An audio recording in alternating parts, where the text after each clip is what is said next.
Let's see, it's probably started now. Ladies and gentlemen, we are live on air. This is Mr. Cropper. I'm trying to do a successful Google Hangout here with people, other people. So we have, I've posted this on Facebook. I think if you go click there, you can join. No guarantees, but last night I did one, and of the 4 people I invited, 1 was able to actually log on to it. So I don't understand the system still.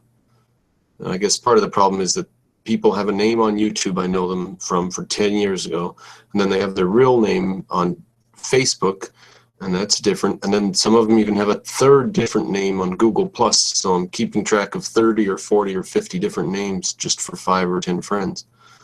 So it's really onerous. Nobody's joining yet. Let me see what the fuck. God damn it.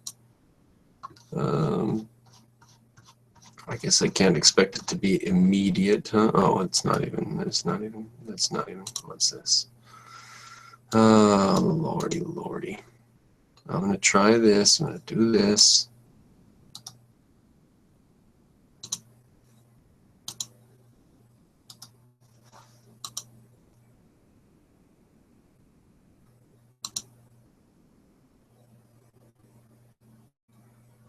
And I don't know if that's sufficient. I've just posted the link to this on Facebook, and boy, yeah. So I'm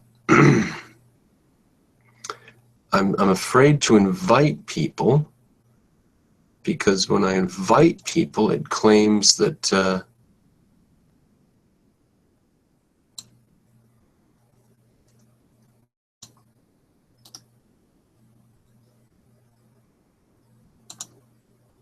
oh, maybe this is it.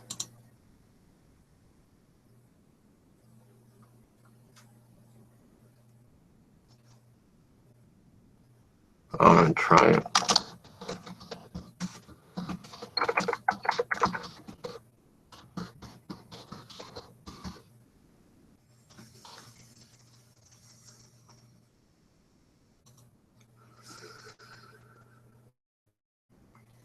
Who knows what the hell?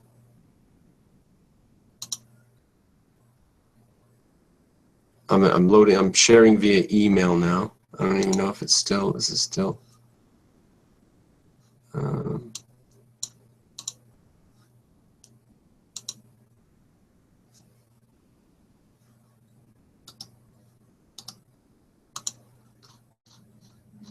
Oh my!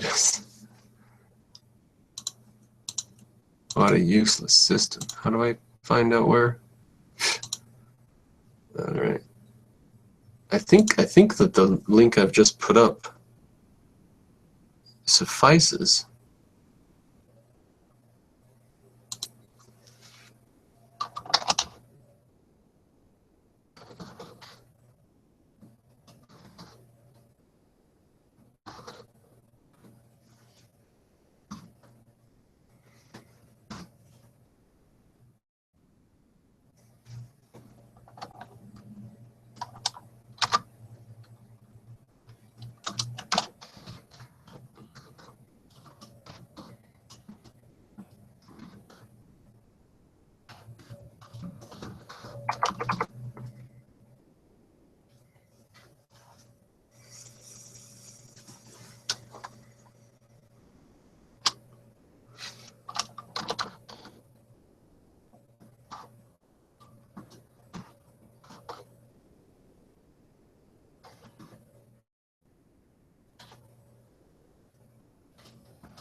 Yes, it's useless.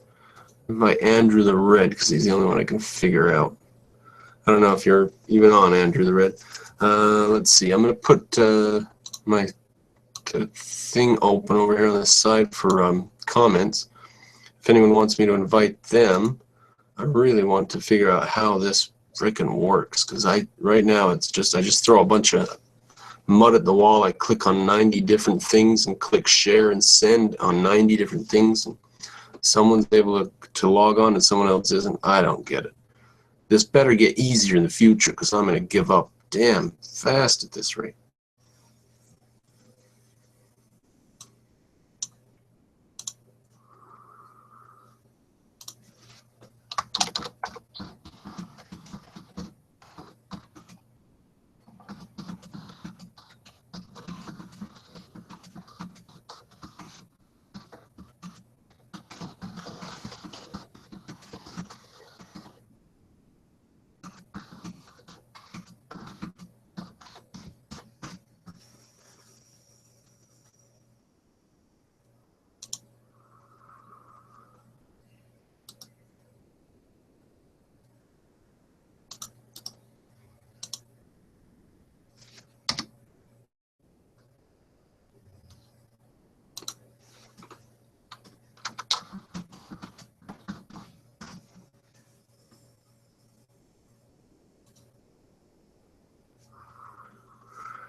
Sorry that this is not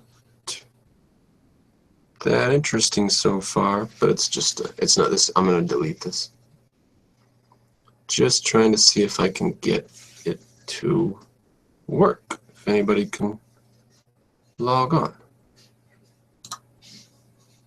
They could make this easy, or they can make it like Microsoft.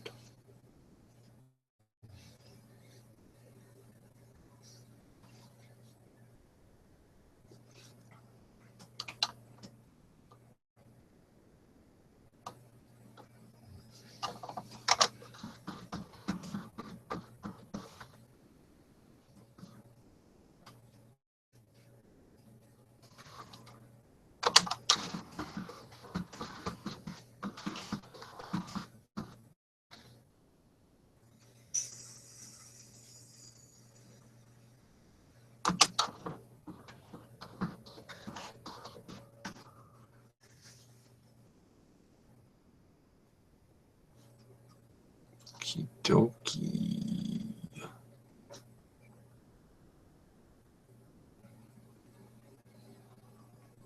Simplita. Very good. Very, very good. All right. So I'm the only one on here. Gee. I don't want to do anything. I'm going to leave it as an ephemeral thing. I'll wait for someone to show up. I'm just going to sit here and wait for someone to show up. I should probably recite limericks.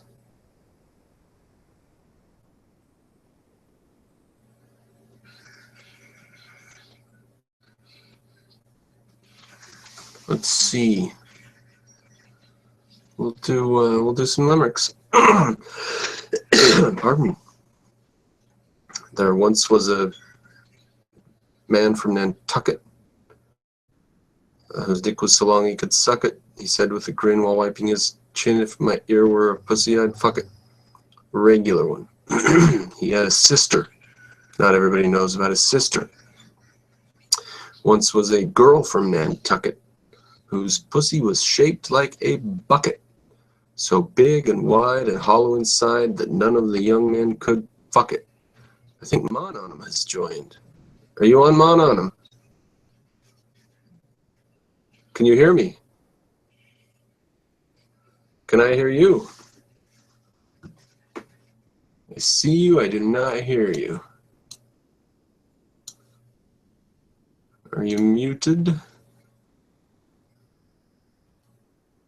That looks okay. All right, we have Mononum on. He's Liran Shoham, a Russian Israelite European Jew from Argentina. Is that right? Approximately? I can't hear you. That's not right at all? A Russian Israeli Argentinian? An Israeli Argentinian. Chat, he says. Oh, open up the chat. I see. Go to control panel. I was just on a control panel. It didn't show. Oh, control room and control panel are probably different, aren't they? Let me see. No, there's just control panel. Okay. It doesn't show that you're muted. I'll mute you and unmute you and see if it... There, you're muted. Now you're unmuted. Volume's down, volume's up. Your camera's off, your camera's on. Oh, I think I hear you. No, I heard nothing. When this happened yesterday with Daylin and it happened the day before with me, we restarted our browser and then we were able to be heard. So, or I restarted my computer, which you said was a nuclear option.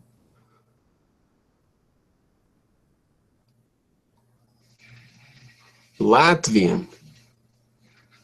Yeah, enjoying. Then I'll make fun of Latvia when you get back.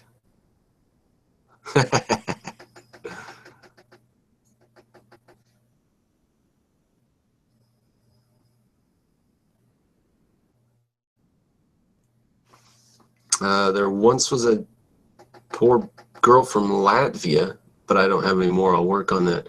Let's see. There was the girl from Penzance who boarded a bus in a trance, so the passengers fucked her. So did the conductor. Poor driver shot off in his pants. Oh, fuck. I still don't hear you.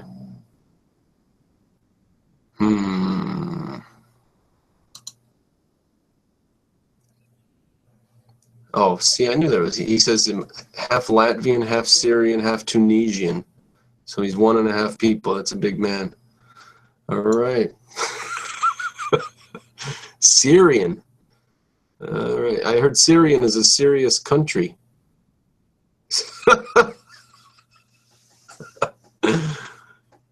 Well, gee, unless you can figure out how to get your microphone turned on, I'm just going to have to carry on with dirty limericks until someone else joins or something.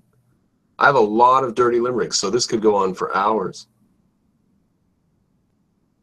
There was a man from Peru whose limerick stopped at line 2.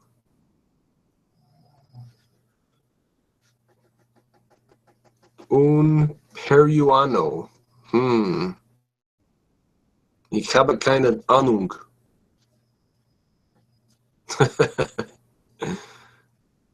Let's see. We had a viewer. We just had a viewer. They left, of course, because I stopped doing the limericks. Yeah, let's carry on with the limericks. Let's see. There was a poor girl from Bengal who had grown 6 inches too tall. So they cut off her legs and replaced them with pigs, and now she's a whore at the mall. There was... oh, okay, I fixed it. There we go. What happened? So what was the deal? Hey there. You know what this means? This? That? Yeah. I think I know what it means. It doesn't mean what you think it means. Oh, okay. What does it mean? In Italy, okay, in part of Italy, this means like, go fuck yourself. But in Argentina and in the other parts of Italy, this is like, I don't know. It's like... Not sure, huh? It's not like, no idea. Huh. And, I went around, first time I saw this, I went around asking people, hey, mister, senor, what does this mean? And he said, I don't know. I was like... And I was spending around a month thinking, why do people use this expression if they don't know what it means? All right, that's pretty funny. That's good. It's not true, though. Doesn't it actually mean fuck you, though? In some part of Italy, it means that. Well, in some part of Italy, it means that. In another part of Italy, it means, I don't know. I was there and I asked them, where's the king of the Vatican? And they just kept doing that to me, so. It probably means they don't know. Right. Probably, because it's not like, okay. Yeah, anyways, so I am Is half Latvian, half Syrian, half Tunisian Israeli who immigrated, who is an expatriate in Argentina now. Yes. Now, what the hell brought you to Argentina? Why'd you end up there? It's easy to immigrate to. Really easy. Really easy. Just better than being in what, Israel or what? Yeah, especially since it's cheaper. A lot cheaper, and it's easier to work too, even if you're a foreigner. Hmm. And people are nicer, and it's a lot safer. Interesting. Even with crime and whatever, it's a lot safer. Than Israel? Yeah. Wow. Israel may be an ephemeral thing, so I wonder about all the people who move there. I don't know, because every time I see a terror attack, I see more leftists on the news saying, "Oh, it's a reasonable reaction to their horrible situation, and we need to invest in having them have better living conditions and destabilizing them, and we can't be extreme, and it's just a reaction to Israelis and settlers in the Western Strip and whatever." It's getting worse and worse. Yeah, it may go on until, like it did in the 30s with Hitler, it may go on until they put a Churchill in, and then Churchill will do his thing until they kick him out, which they did with Churchill at the end of the war. So it seems like... I don't even know what an Israeli Churchill would look like, because there is no Churchill in Israel. Even the most right-wing nut job is not even that strong. Well, I don't know. Someone might come out of the closet. You never know, but...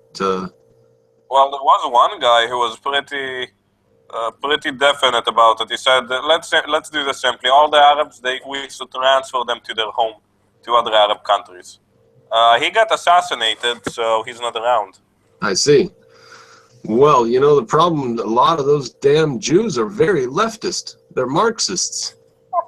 What's that all about? Yes. I mean, Karl Marx was... Well, you gotta remember, why? Because Jews are a minority, and minorities are usually more well-educated, and being educated means being leftist. You know, you say minorities are usually well-educated. I would say the Jews might usually be well-educated. I can't think of that for minorities, though. Not in America, anyway. The Chinese, for example. Asians in general are very well-educated. Yeah. So are Armenians. Oh, we were talking about this last night, me and Mr. Hornbuckle on the cast I tried to do, where Asians have a standard deviation of IQ points higher than whites, and that other continent has a standard deviation lower than whites.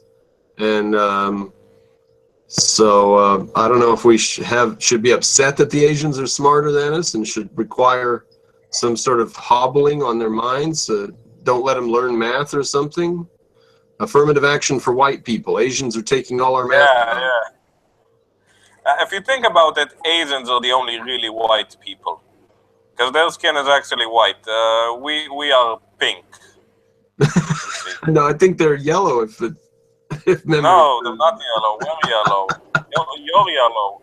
They're actually white. Well, none of it's really meaningful anyway. But if you're familiar with the bell curve, I'm sure. Have you heard of the bell curve? Charles Murray and the bell curve? About the guy who said that blacks are kind of dumber or something. Yeah. Well, not dumber. They have a lower IQ, but IQ is set. Right. And I say this not because they have a low IQ. My IQ is 144. Yeah. Well, whatever it is that IQ measures, it measures something. And the blacks have a lower score, and the Asians have a higher score. And it was the IQ test was invented in France, so white people have an average score. I wonder what would happen with the Asian. You think if the Asians invented it, then we would have a higher score than them, maybe? I don't know how these IQ tests work. I don't think they work very well, because I've taken them, and I got really good results in one, and I got really bad results in the other. And my brother had the opposite, and me and my brother are pretty similar. So yeah, from what I know of them, I mean, I've done the little self-test things and stuff. From what I know, I took an official one. I took it for a scientific study. Yeah, they don't test for the ability to deal with broad abstractions or anything, but No, they let you look at patterns and say, you know, it's put patterns and remember words and whatever. to unscramble words and stuff like that. Here's the proof that IQ is BS. Bibi Netanyahu, the current Prime Minister of Israel, has an IQ of 180. He's not that smart. He's smart, he's not that smart. 180 is really high, but I did hear. Oh, yeah. I don't know what test system, because remember, it's not those one IQ test, it was like a dozen or so. So when you say, oh, my IQ is da da da, it's like, what test system? Well, IQ seems to be correlated pretty closely with violence, and the lack of violence in Asia has led to a very, very large population, and extreme violence in Africa has led to a less advanced civilization. No, it's not that. It's how it just the large population in Asia is not because of violence. The large population because just as violent as Westerners. The violence is because of the way they have diseases. That's it. I mean, there was no Asian epidemic. There was no equivalent of the Black Plague or the bubonic plague or the whichever plague in China ever. That's the reason the population is so big. And it's a very big country. Remember, it's very big spatially. And they're actually smaller, so they eat less than Westerners. They really do eat less. Like in a Chinese restaurant, a Chinese person buys one meal. I mean, a real Chinese restaurant in China. But a Western person has to order 2 meals because it's not what he's used to. So they actually do eat less, so they suffer from famine less often. They're smaller. They have to eat less, or they don't need to eat much. Huh? They're smaller.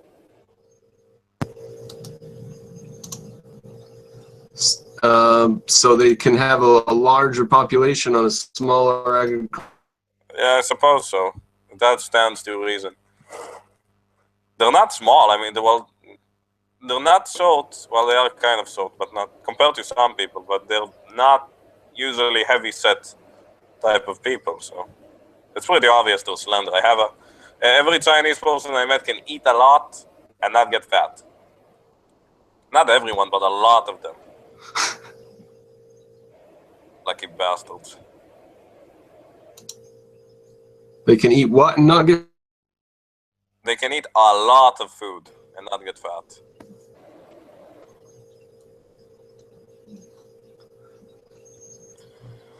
I'm trying to get someone else invited and see if... You just clicked the link I put in your chat window, right? Yep. To get onto this. There we go. Hey, Brandon, do you know what's a participle? A participle? Yeah. Yeah, is that the thing you're not supposed to leave dangling? No, it's a type of way of changing a word in Spanish and maybe in English too. Not sure how it works. Yeah, I think the participle is what they say. You should never leave you have a dangling participle, they say.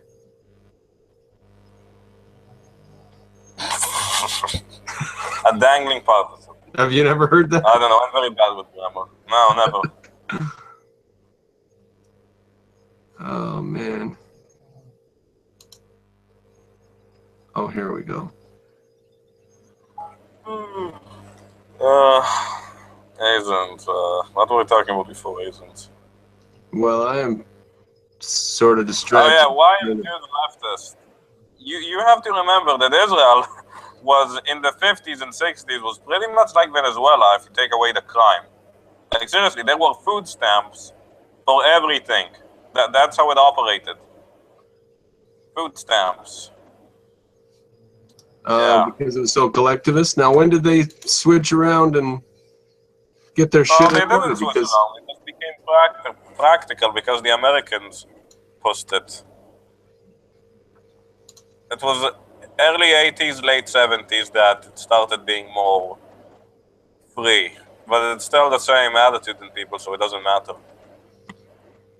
I mean, it's temporary, obviously. What's temporary?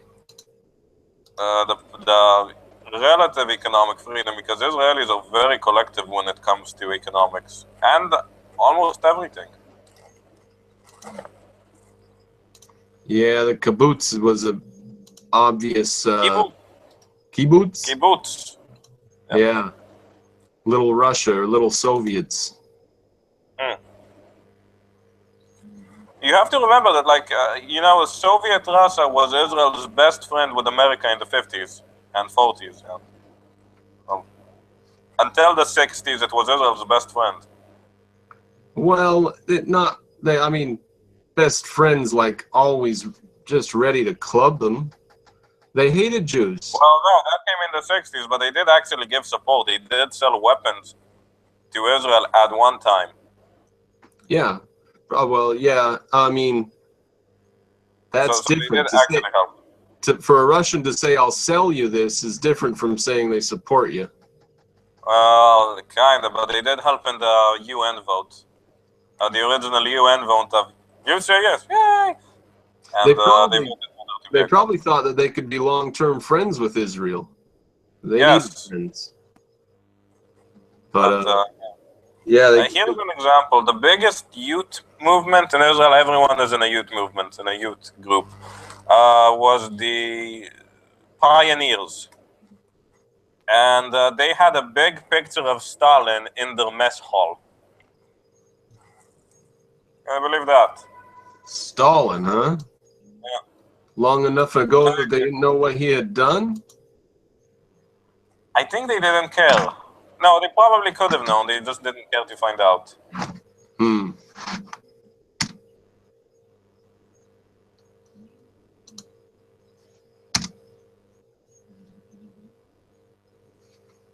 All right, dear viewers, in the chat on the side, you'll see a link if you want to join the conversation. Just trying to see if anybody else is going to... I've invited like 15 people now to these hangouts in different times, and you and Jason Hornbuckle are the only two of it been able to join for whatever reason. I don't understand the damn system. I'm going to ask a friend if he wants to join. Now, you were saying about people not being able to apply objectivist epistemology? Yes. Is there an example? Yes. Go for it. Shoot. Well, I mean, let's take a concept. Well, give me a concept at random, let's say. An objectivist concept. Planet. Huh? Planet. I mean, if you go to an objectivist, well, let's say something else. Let's say you go to an objectivist and tell him what's a concept. What do you think he's going to answer? Essentials with measurements omitted. Units with measurements omitted. Yeah. Which means if he has a good memory, but I mean, if you go to most people and tell him, well, tell me about the teleological measure in cardinal numbers and what do they have to do with emotions. You remember that chapter from ITOE? No, the teleological method of what? Measure. M-A. Measure. Just run over what you're referring to real quick. What are you referring to? Well, it's about what Ayn Rand said, that emotions can be measured, but they're not measured to an absolute standard. They're measured to in a cardinal standard. You're saying this is bigger than this, and this is smaller than this. Or this value is the most important. This value is the least important. Is less important. This is the least important value. This is more important. So that's the theological measure. Okay. So and this is how you de facto, yeah. So you're saying measurements of values are related to other values in a hierarchy. They're not in a vacuum. Correct. Okay. Fair enough. And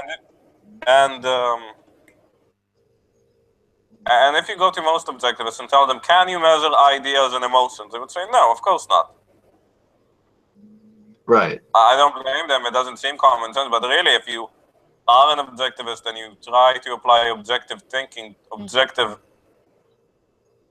to your to make your thinking objective, you would know that because you read ITOE. Most people don't. Oh, I'm going to give another example, and this is kind of semi-canon. You remember The Logical Leap? The Logical Leap. No, maybe. Be more specific. It's a book by David Harriman and Leonard Peikoff about physics. Oh, Peikoff co-wrote it. Harriman mostly wrote it. Well, I think it's based off a lecture series by Peikoff. I know what you're talking about. And there, he uses Mill's method. Mill's method. Which method is that? It's the one where you check for you see that if something is different, and you see that something is similar. If something is similar and is absent, if something is what's the term? There, present. Yes, present in one situation and absent in another, and the effect was in one situation, then the thing present is the cause of the effect. Now, what's wrong with this? Correlation and causation. Right, but deeper than that, what makes correlation correlation, and what makes causation causation? The events in reality. No, because sometimes you can look at the same events and have the same. Because sometimes you can look at the same events and say, oh, here is a correlation, and a better scientist would find a causation. Oh, well, sometimes it's not even the event. It's your level of knowledge about reality. Right. It's epistemological. Right, yeah. But okay. what type of general process produces the general epistemological process, gives you causation, what gives you correlation? Statistics give you correlations, and inference gives you causation. Right. Inference gives you causation, but I'm going to give the answer to the riddle. The thing that is missing is commonality. What do things have in common versus what do they have in similarity? Because you got to remember, objective is, yeah? That seems like a cloudy concept. Having something in common versus being similar. Being similar, okay. Okay, go ahead and flesh it out, because I don't see where you're going with it. Well, Ayn Rand told us that the concepts are similar to each other because they have something on a CCD, on a conceptual common denominator. Some length, it must have some length, but it can have any length. Length is the CCD. Okay. Now, and that's thinking by similarity is essentially looking at the measurements through a CCD, to a common dimension, and relating them by that. Commonality just throws that out. Commonality would say, oh, they have something that is the same, that makes them on the same level. I'm going to give an example. Let me think of an example of really good example of commonality type thinking. Yes, you see a Chinese man, and he does laundry. You see another Chinese man and he does laundry. You see another one and he does laundry. You then infer that, well, all the Chinese people are metal laundrymen. Therefore, to be a Chinese person is to be a laundryman. Okay. Now, what's wrong with this? That you didn't infer on essentials. You didn't have scientific knowledge. It's just observation. I jumped the data because nowhere in this does the term must be a Chinese laundryman come in. Well, you never did any tests. You didn't form a hypothesis and investigate it. You didn't see if you could find any laundrymen who weren't Chinese or Chinese men who weren't laundrymen. That, even if I do that, let's say I do that and I succeed, quote unquote, still I would be wrong. So every single Chinaman you could find was a laundryman. Even if I do that, and that happens, and I try to disprove it, and I find out, I form a hypothesis, and do the Popperian hypothetical deductive crap, and it is crap, and find that it is correct, I still would be wrong, because there's no way to go from Chinese to laundrymen, because they're not on a CCD.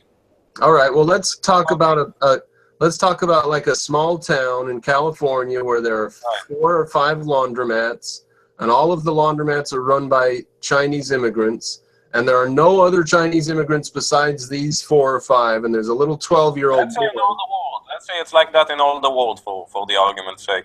No, I don't need that to prove my point. I'm going with something much easier to prove here. Let's say that this little 12-year-old boy looks at all these Chinese laundrymen and says to his mommy, Mommy, Chinese men always do laundry? And his mom says, yeah. Now he goes and he acts on that within his little town.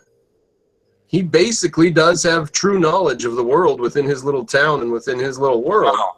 But when he goes to a wider context, that knowledge will change and will advance. So No, he has inside no of reason to believe it in the first place. it's true that inside of his town of 400 people, 5 Chinamen live there, and all 5 of them are laundrymen. Well, That how did he much know he didn't stumble upon a coincidence? Well, okay, so let's say he goes and puts up little posters all over town saying, I'm going to undercut all the Chinese business people in this town. And the laundrymen come and knock on his door and say, we don't want you to open a laundromat, we'll pay you not to or something. Well, how would they know that he was talking about laundromat people? Because that's the only Chinese people in the town. So he does know something objectively true about his little town. No, he knows that some Chinese men and all the Chinese men he knows are laundrymen. He can't say that there's a connection between laundrymen and Chinese. Super Fin guy, welcome to the Hey, are you still lazy? Last time I talked with him, he was lazy. Hello everyone, how you doing? Oh, good. We can he thinks I'm lazy for some reason. I'm lazy. No. I think it's because I don't agree with your definition of the cause and what I effect. think is better, and you don't want to do it. That's why. As I said, have you been listening in so far? To join, yes. Okay, good deal. So have you heard what we've been saying about the epistemology and such? Yes, about similarities and commonality, right? Yeah. That induction. He's saying that induction is better than deduction. I'm not sure about that. No, that's not what we said. Or that and effects is a deductive process. Like for example, that correlation equals causation. That's what I got from it. No, Not sure. you didn't get anything wrong, right? Sorry. Oh, really? No, sorry. That's what it seems. Way off. So Laura. Okay, go ahead and explain.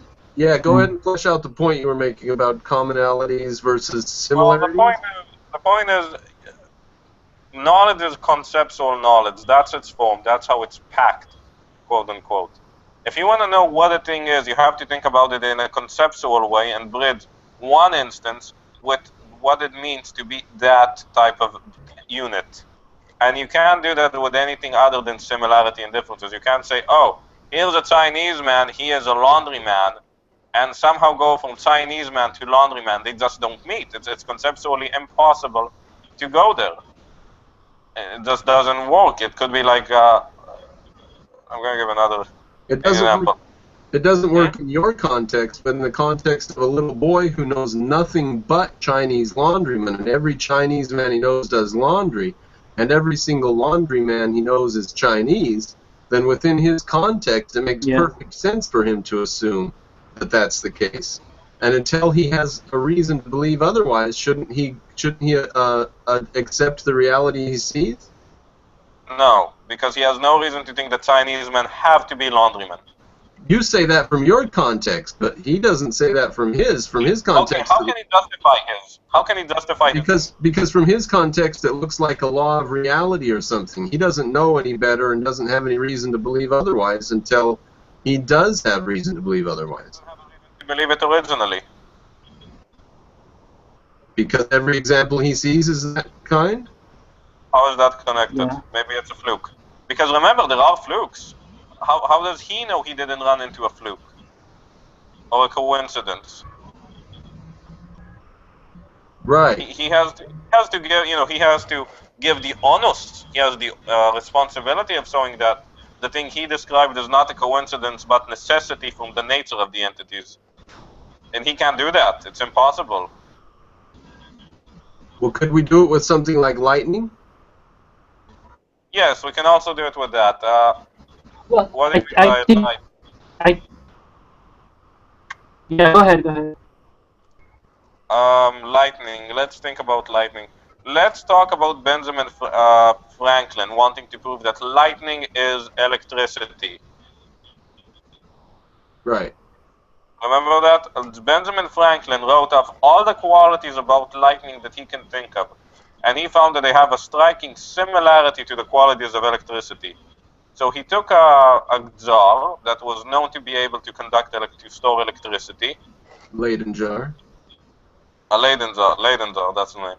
He added he knew that electricity attracts itself to metal. He tied a metal key to a kite, let it fly. When it hit it, the Leyden jar was charged. Therefore, he proved that that lightning is a form of electricity. No coincidences, no maybes. It is shown. It is a similarity. Yeah, but It is an established similarity. he didn't do that with any lightning bolts in Australia. That was in Philadelphia. Doesn't matter. It doesn't matter because that's what it means to have a unit as a concept. The concept omits that. It doesn't discard that.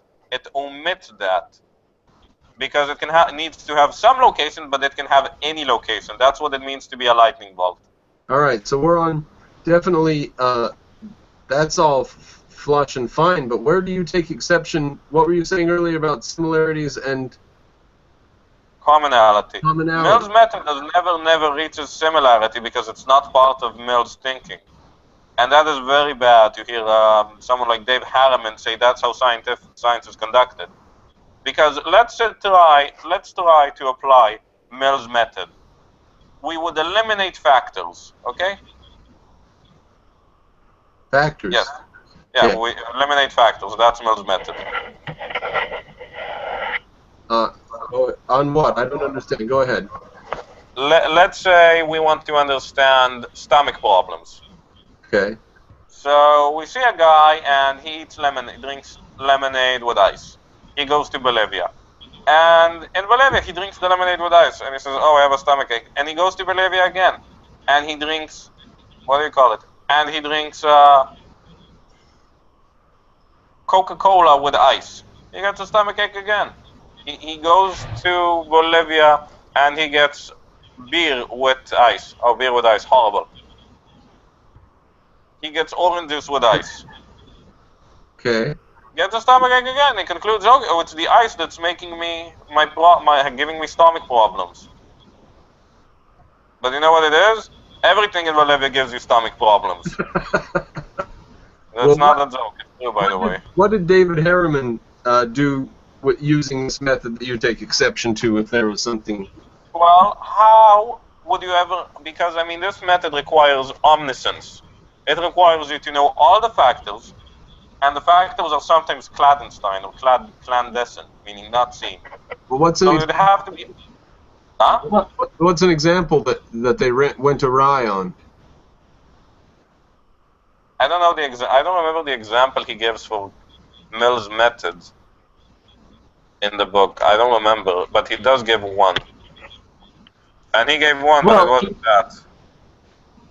In the situation of factors, you don't really eliminate factors. You actually collect the factors that are important, not the other way. You don't take the factors that are unimportant. You keep the factors that are important for what you want to accomplish. No, that's not how it's done. I mean, that's how it's done for engineering, but that's not how it's done for investigation. Well, let's use an example. Super Fin Guy, why don't you give an example and flesh out what you mean by that? Like an example of... well, for example... Go ahead. Like, for example, if I want water to go through a pipe to get to somewhere, I know that the water has to be constrained, it has to flow, right? Those are the factors that are important, and I don't need to know any other factors. So that's a very simple example. So we have knowledge that the water flows and we have knowledge that it's going all the way through the pipe, even though we don't know about what turbulence and stuff while it's flowing. Exactly. Well, like you just want the water to get from point A to point B. You don't need to know about friction. You don't need to know about the Bernoulli principle or whatever. You just need for the water to get from one point to another. So you just need to know a few factors. You don't need to know everything else. So the knowledge that we need or seek is dictated by what we're trying to do with the knowledge, by our context. Right, but that's Exactly. not Yes. fair. But that's not fair because you're talking about reaching a particular creating a particular effect. I'm talking about discerning a cause and effect relationship, which is not the same thing. All right, so it's give us an related. example of that. So it's related, but let's say it like this. Let's say I want big muscles from training, okay? How do I eliminate a factor for it? And I'm a fitness trainer by craft, by the way, so I know this. So I don't just know this, I apply this for my livelihood. How would I discover what is the cause for big muscles? Because I can think of infinite, literally countless amount of factors that could be the case. Like for example, you need lots of protein. You need full extension, right? I don't You know why. need No, you don't need full extension. You're wrong. You don't need full to extension.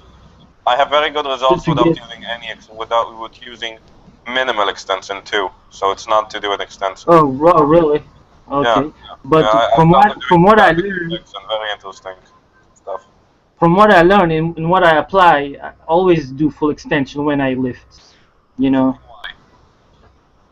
that is the case? Because the muscle needs to get fully extended and That's very circular fully. reasoning. Well, that's I'm no expert in exercise, but that's what a trainer told me. So. Well, it's your body, so you should know the reasons for it. I mean, Well, this is kind of a bit. falling off the rail a little bit. I thought we were talking about I'm going to give epistemology, an now we're talking example. about muscles. I'm going to Yes. give an example. I'm going to give an epistemological example I heard from Mike Menzer, who is, by the way, the reason I started getting into objectivism. Okay. When we see a guy training, we are dealing with adaptation. Adaptations are results of certain stimuluses.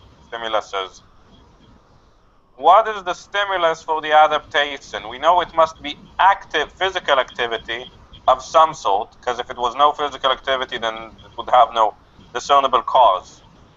So it must be physical activity. Correct? Okay, yeah. Yes.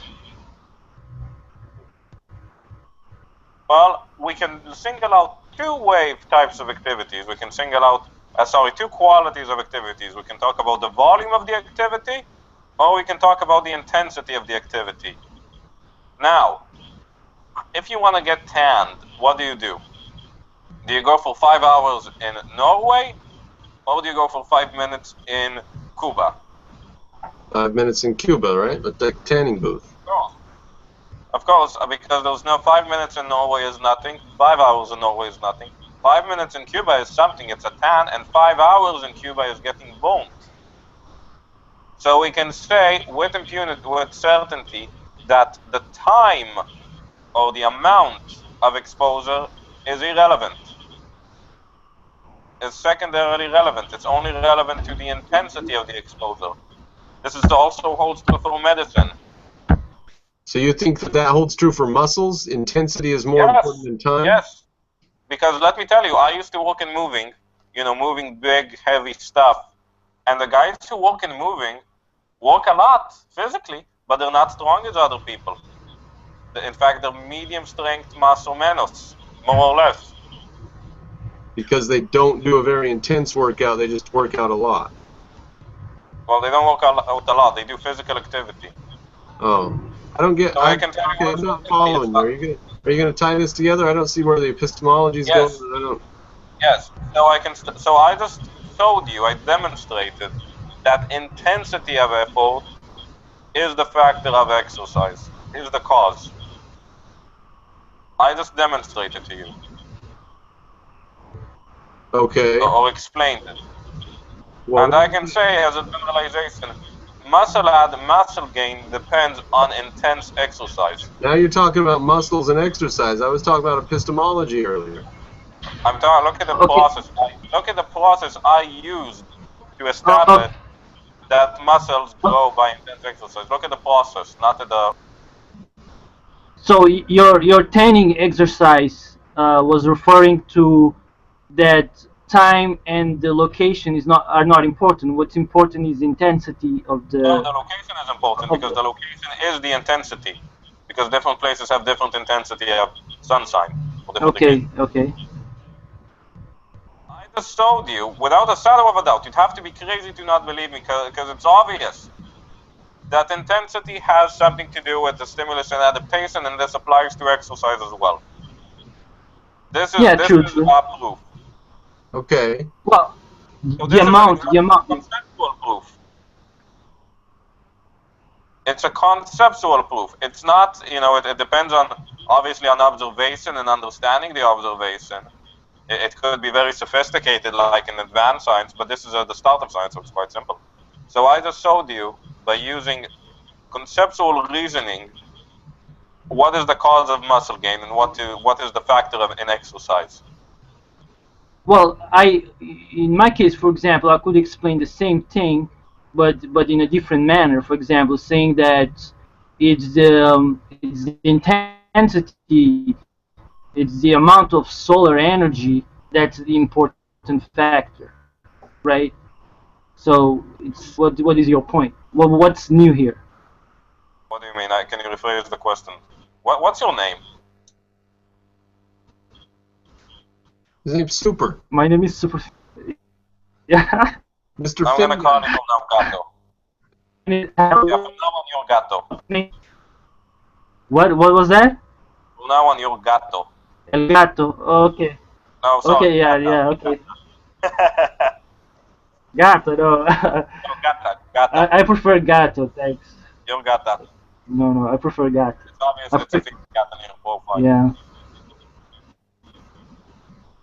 Well, it's a cat. It's a male cat. It's not a female. Looks like a female cat. Yeah, but yeah. So the question is obviously when you're getting a tan of sunlight, right? So that's basically it. Yeah. The amount of sunlight. What's your point? The point is, tan is similar to gaining muscle because it's an adaptation. It's a biological type of cause and effect relationship. An adaptation. Something happens which has value significance to the body, like getting burned or getting too weak. And a situation of too weak could be fatal. And thus the body acts in order to prepare itself. It adapts to a stimulus. So they are one and the same. Yes. Right. Because they are one of the same class, we can infer on them the conceptual, we can infer on them the qualities that would be connected to these things. So wasn't the original question where David Harriman's epistemology was not correct in that treatise by him and Peikoff? I don't know how much it bears. Some parts of it are correct. Some parts of its execution are wrong, if you ask me, because you do not point at Mel's method and say Mel's method is a valid method to do science. But the rest of the theory is correct. Can you give an example? Mel's method is a horrible, horrible example. All right. Can you give an example where Mer's method is used and a reason why it's incorrect, so we can understand what you're getting at?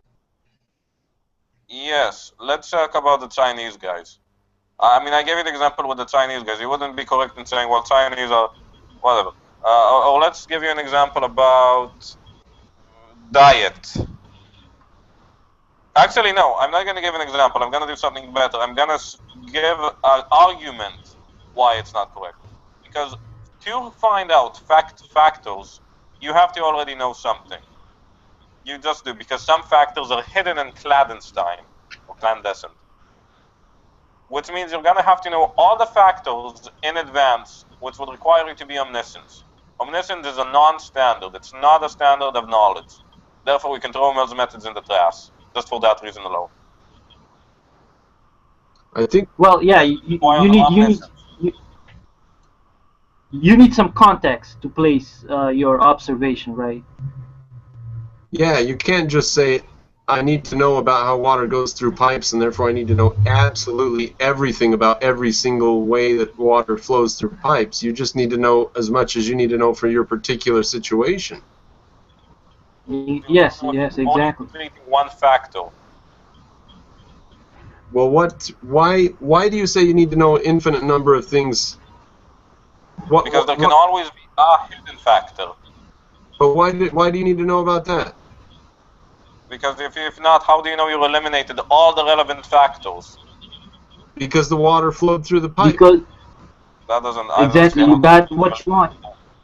No, the water flows through the pipe is the phenomena.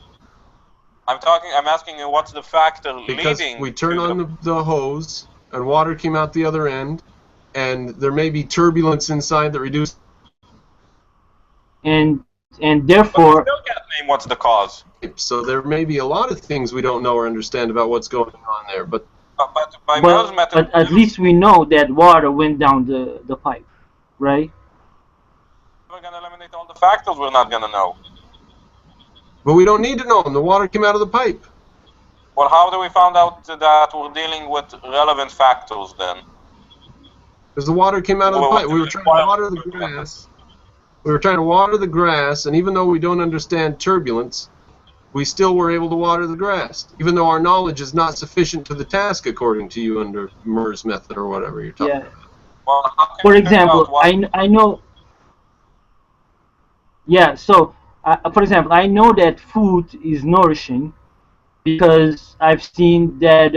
I don't need to know the entire digestive system to know that.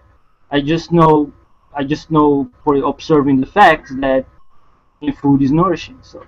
Right, you don't understand why. You may not be a scientist, but still, you know that when you eat it, it makes you feel better, and yeah, exactly, it gives you energy. It's on a sliding scale. It feels better when you eat it, and when you don't eat it, it feels bad. That's why. So how does? Because why is it's on a similarity? But Mills' method doesn't demand that. Mills' method says it's either there or not. No mention of a sliding scale, or similarity, or a gradient effect, or concurrent, or concursive connection. But let's give an example. Let's talk about exercise. How would you, using Mills' method, find out what is a proper way to exercise and what's a factor in exercise? You know what? Let's not even say a factor. Let's say, how would you reach a generalization using Mills' method in exercise? I'm not sure exercise is the best way. Why not physics? I think it is because it's very easy to understand. Compared to physics? Yes. Oh, why don't you explain what Murr's method is then? Because Mills' method consists of. I'm going to go to the Wikipedia. It's always better to go to Wikipedia, especially if I don't know this stuff by heart.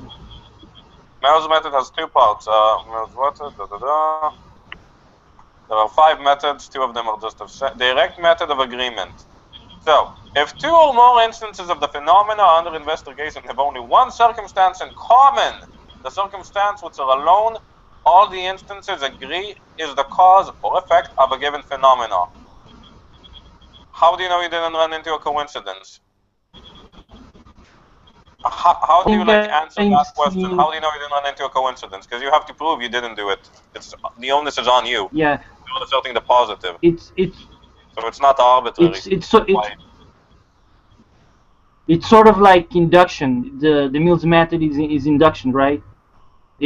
For example, like a dog, it's in a very low level of thinking. A dog knows that when the sun comes up, it's meal time. You know, it's time for it to eat or time for it to go hunt. So, but he doesn't know why the sun shines. He doesn't know why foods appears at that particular time. He just knows that. Human animal, as a derogatory term for someone who's concrete bound, is a human animal. Okay. That's why you have it. But I mean, Okay, there's no way but- of reaching a similar. Go ahead, Super. But for example, yeah, but for example, in deduction, that's a different thing.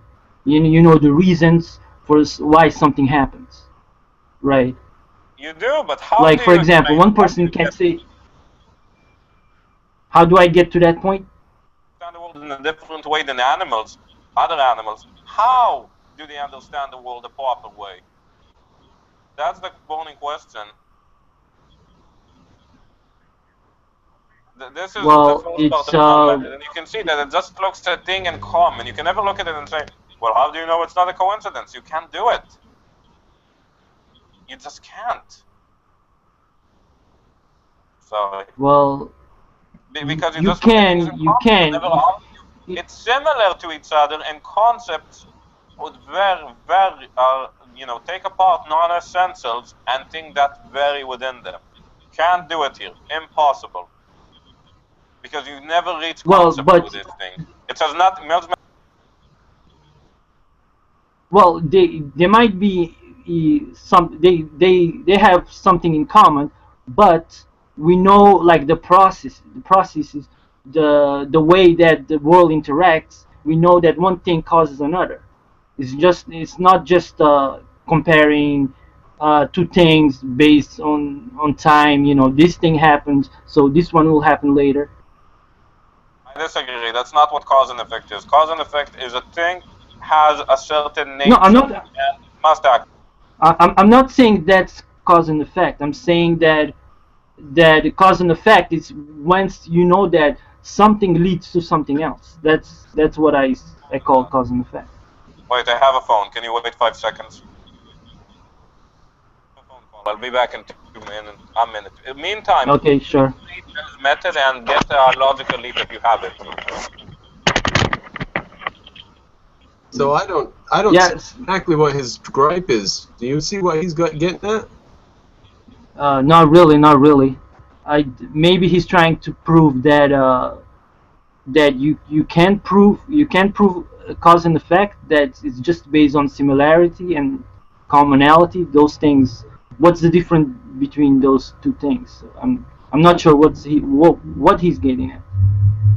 Yeah, I don't think that. I mean, he's trying to say that it may be caused by this and it may not be caused by this, and we shouldn't put it down to the cause of this unless we have virtually infinite amount of knowledge.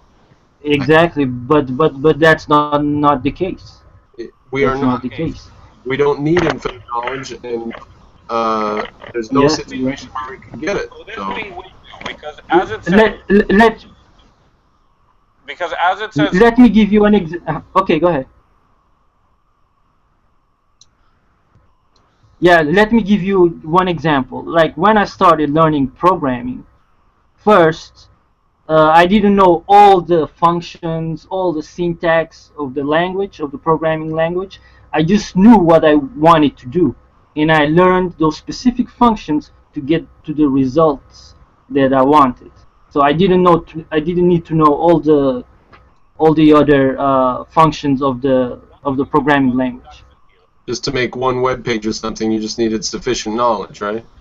Exactly. You just need to know like the HTML tag, the title tag, just those little things. You don't need to know everything in HTML.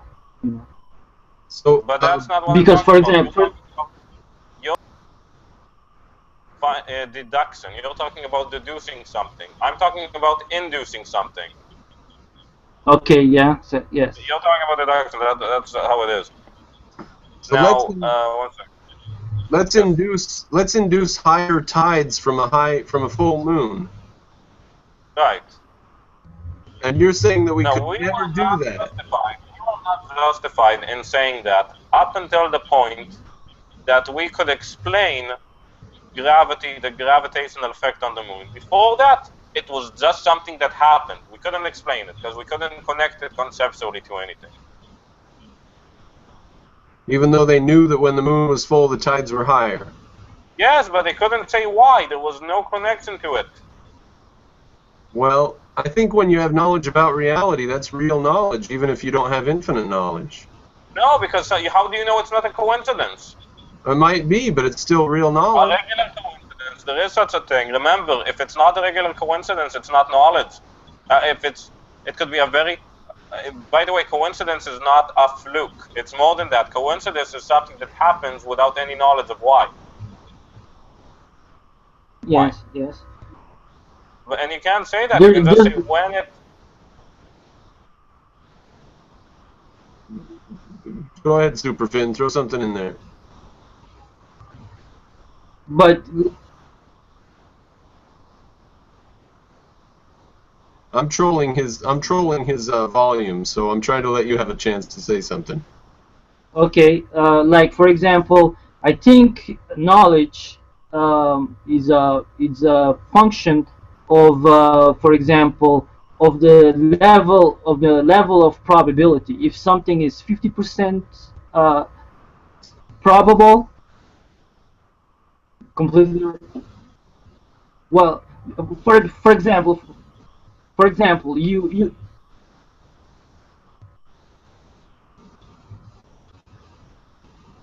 Yata.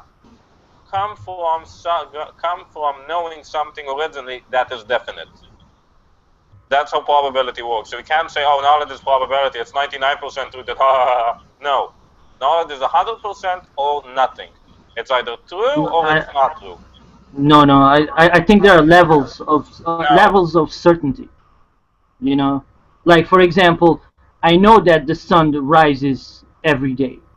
You know, if I don't know the cause of that, I wouldn't have like 100% certainty that it will rise every day. But if I understand what's the cause, I can tell you that that's for sure 100%. Yes. Why? How? Well, Okay, how do you know the sun rises every day? because the Earth revolves around the sun because of gravity. We know that that's a condition in reality. We know why that happens. So unless something else happens, You unless something can't else say it's happens, but on the sun. You can say it because the Earth has the Earth and the sun have a gravitational relationship, and a gravitational relationship means that something moves in a certain way, and that movement, by perspective, means rising. Then you can do it. If you didn't have gravitational relationship, you could not say the sun is going to rise tomorrow. All you could do is to say it's a very frequent. It's just the way it's things probable. are. I can't say why. It's not probable. You can't even say it's probable because you don't know anything about it. It's a void I of know. knowledge. You I know something. I know something about it. I know that the sun rises every day. So I know that at least. Yeah, I think that's real knowledge. If you're 10 or 20 or 40 years old and you've seen it come up every day your whole life in a very, very reliable fashion, you may not understand it or know why, but you know that it comes up every day. And well, I mean, I guess the Aztecs did sacrifice people every once in a while to make sure the sun would keep coming up, so they weren't really sure about it. But Yeah. you know, mystics and savages aside, regular rational people, I think, can look at the world and say, I don't know exactly why this is the case, but it's certain knowledge as far as I can tell with my observations. That's pretty And real. it's I disagree completely. yeah, but it's knowledge because it's something that you can use. For example, you can know about the seasons, and you don't know why the seasons happen, but you know you can use them to grow crops. So that's applicable knowledge right there. Now, that's a good question, Liren. What if you say, I know about the seasons, but I don't understand why they happen, so I'm going to go ahead and plant my grain in December when it's snowing because I don't have full knowledge, and maybe that'll work or something, because I don't have infinite knowledge. Is that a reasonable way to look at that? No, that's not a way to act. That doesn't mean that's how you go about using knowledge. But I don't understand Even where the seasons come from, though. if you don't understand where the season comes from, all you can do is hold it across your fingers, which is why, by the way, across history, farmers were a very religious people because they were in constant fear, and for good reason, about not understanding why the seasons will come. So a farmer that plants his grain in the spring is doing no more than just crossing his fingers and hoping that everything turns out right. He doesn't have any knowledge about reality or about anything because he doesn't have infinite and full knowledge of the situation. He's just crossing his fingers and hoping for the best. He can't explain it. It's a void. It's like an animal seeing something that happened. I don't know. Let's say there's a dog, and the dog got used to its owner doing this every day in the morning. But that's it. He's a Pavlovian dog. He's a human animal. He's not a human who understands the situation. So no. Well, when his son says to him, "Dad, why do we always plant the grain on the first full moon in March?" And his dad says, "Because that's when it starts getting warm." And his son says, "Why?" And his dad says, "I don't know." But he does know that that's when it starts getting warm. Isn't that real knowledge? Superfin guy, throw something in there. Yeah, I think that's real knowledge because he can use it. He can use it for actual real effects, right? And he can explain it more and better later, but even without explaining it more and better later, it does give him that's a start. power to do Yeah. something. Yeah, exactly. It gives him power to to advance his knowledge. Also, let's say that he's living in the equator. Yeah, in the equator there are no seasons. Or let's say he's living in an area, and in the middle of let's say fall, it doesn't get hotter. It gets colder because an ice storm came by. Because a cold front came by, or a storm, or whatever. Would he be, or there was heavy clouds? He would still be. Yeah. He would still be wrong. Would he then say, "Oh, maybe the seasons are wrong"? Let's say this happened a lot, and he said, "Oh, the seasons are now cancelled." That wouldn't make sense. It wouldn't make sense, but he would know that that's just a fluke, just a freak storm maybe. Yeah, when he's watched the spring and the summer come and go 20 times, and then there's a snowstorm in the middle of the summer one time, that doesn't negate all of his knowledge. It just means that once in a while there's a freak snowstorm. Anything. Yeah. He doesn't know anything. And that sort of compels him to understand, If to he's study a the person, seasons. he's gonna try to understand. If he isn't, Yeah. he's just gonna be like the Aztecs and pray and sacrifice. And yeah. But that's Well, I'm not not sure we got knowledge to the is bottom not of your... knowledge. Knowledge is actually connecting your experience. His experience is not connected. He just has a haphazard datum, so to speak, of what has happened. He can't connect it in any way, so it's not knowledge. I agree with you. If you don't know the reason why the sun rises up, you are completely. Hume is right. You are not justified in believing it rises tomorrow. I agree with him completely. So ahead, by your logic, animals, for example, they can't survive because that's not knowledge. They have a little bit of knowledge that helps them. It's not science, but it's something. It's not. No. It's No. Animals have only the reflexes, and if something changes, they cannot adapt and they die. Yeah, because they don't have the powers of abstraction that we have, but they have something. That's why. Animals live by luck, and as far as the guy doesn't know why the seasons come, he's living by luck as well. And I think the numerous famines in non-modern history can prove me right. So many famines, Jesus, because they didn't understand it. That's why now we have much less famines, just because we understand these things and we can explain it. Yeah, now we have better knowledge, but now we had some knowledge. Before it, there was no knowledge of the subject. Well, no knowledge of maybe maybe in a certain context we had no knowledge of how those things happen, but we had the knowledge, some knowledge about it. We didn't have any knowledge we could use to make we could use reasonably to make predictions. We couldn't say this is like this across time. We couldn't connect it to the axioms, if you remember that chapter. Yeah, okay. But I agree that we need to understand something conceptually. Yes, I agree with that totally. Just relying on coincidence, that's not really helpful. But Nothing else. do we have to have There a? is no such thing as non-conceptual knowledge. I don't know. I think if I see somebody drowned, I may not understand it, but I know not to jump into that churning river. You must understand something about drowning. You know that you can't breathe water because you drank water, and when you drink water, you can't breathe. Yeah, Right? and even That's one an example. animal knows that. You know what drowning is. You just don't identify it explicitly. Even though it's still there, but that's not the point. But the Like point for is back example, to Mills' method. Mills' method is not for deduction. Mills' method is for induction, and you can never yes, I agree. look at Mills' method and say, "Oh, this is not a coincidence. This is how things have to be. It's their nature." Mills' method does not talk about nature. Mills' method talks about things coinciding with each other. So it is clear why he would bring Yeah. a coincidence. Yes, And I remember, totally agree with that. And I disagree with Harriman that that's how science works. Science works by deduction and induction.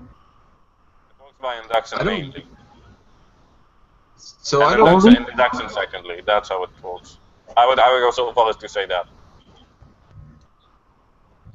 But again, this is just an example. I mean, if you talk to most objectivists, they don't think so because they read it in Harriman, and Harriman's a big sot, and so is Peikoff. So it gotta be true. It's not true. It's just not true that Mills' method are correct. Well, I think it's a start. It's not even a start. It's a bad point. It's even a step down because before Bacon we had Bacon, and Bacon knows something about similarity. You know about Bacon's tables, the table of agreement, the table of want, and the table of degree. No. No, I can't say I have. Okay, so I'm going to give a very short summary. Bacon did one thing. He said, I'm going to list the effect I want, then I'm going to see where the same event, the effect is not, and then I'm going to find where it is in degrees. Where is it in degrees? Mhm. Okay? Which led him to a similarity, and that similarity led him to discover that heat is a type of motion. Heat is motion. That's what Bacon discovered. Okay, through similarity, he found out that heat is motion. Right. He compared to other types of motion. Right, because what are the variables, so to speak, the parameters of motion? What is motion? How do the various types of motion vary from each other? You know? How heat, the No, motion in motion. heat, and No, how does motion? How do different instances of motion vary? V-A-R-Y from each other. well, in orientation, velocity, Yeah. right? Weight, the weight of the moving thing, the Yes, yes, location, the direction, the speed, the thing that it moves, where it moves, the relationship. All of these things vary. All of these things are the parameters which in something of moving can come in, right? yes, It's yes. like this range, okay? You know, with a lot of dimensions, obviously. Then we have something Yes. like heat. What varies among heat? What qualities vary? What are the CCDs? Just the intensity. Right, the intensity, how much the thing is hot. So the amount. So the amount of the effect is also varied. No, wait. Let's say that heat. Let's say that heat makes a thermostat move. Okay. Does the source Yeah. of the heat matter? No, it doesn't. Does the amount of heat matter? No. Does the amount of movement of the mercury in the thermostat matter? No. It matters, but it's omitted. It varies. Okay, it's put aside it's put aside, but still on the table, so to speak. Does the time the heat is made matter? No. Does the duration of the heating matter? No. The speed? No. So it fits. It fits. So heat is a type of motion that relies upon things having the quality of hotness. That's what heat is. Heat is a type of motion that relies on things. Heat is a type of motion that that it is in things. That's it. Now you're talking about when he took the it was like a can, I think, and he drilled holes in the bottom, and the water inside the can got hot, and then got hotter, and the only thing that he had done to change anything was to put motion into it, so that proved that motion, being the only thing in common, was the cause of the heat. No, it's not a thing in common, because there were a lot of things in common. There was a drill, there was water, there was a cup. I mean, you could look at that situation, and from that situation, look at 5 different things that are in common. In fact, you can find a million things just to look at. So no, you might say it's the color of the drill, because that could be in common, or the color of the place you took the water from, that could also be in common. Or you could say the height of the person drilling, that could also be, or the race of the person drilling. It guarantees no way of looking at the essentials. Now, you're saying, oh, you're giving stupid situations. Yeah, maybe, but because we already know this. But for exercise, exercise scientists look at all kinds of crap. Protein consumption, time under stress, muscle extension, like you mentioned, stretching, whatever. And it doesn't work. They still didn't figure out that exercise is caused by intensity. So that's a perfect example of using Mills' method and failing flat on your face. So also, by the way, just a note, the example you gave is the reverse of seeing of what I said. It's like the other end of it. If heat can make water hot, and also heat can make mercury rise. Get it? So they're both of the same. So they both go either ways. It's like the magnetic field becoming an electrical current. Which goes vice versa. A magnetic field can make an electrical current, and electrical current can make a magnetic field. Huh? Or vice versa, yes. So heat can make things move if they're mercury, and motion can make water hot. That's a inductive type of proof. A thing is one thing, and one thing can make the one thing, and then one thing can make the other. Which proves they both are one and the same thing. Or one of the same thing. Yeah. They're, so to speak, on a lever, and pulling on one lever makes the other thing move, and pulling on the other makes the other thing move. So they are equivalent. But Mills' method would never, ever, ever tell you that. Mills' method would just be blind to it. Because it will look at non-essentials, because it has no way of reaching essentials. It's a similarity. It's a commonality detection mechanism. It's not a similarity machine, a similarity method. But if you only have one commonality, and that commonality you never have one commonality. You never have one commonality, because you can always look at the situation and find out more things. In fact, you can look at a situation and find things indefinitely. You could say, oh, what about the day of the month? Yeah, that could be a factor. Or what about the altitude?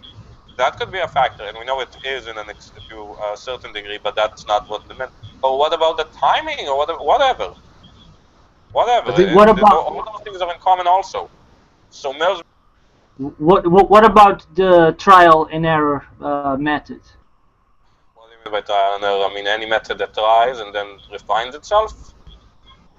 You try something, you see. You try something, you see that it doesn't work. You try something else, and if that doesn't work, you try another thing till it works. Till it works.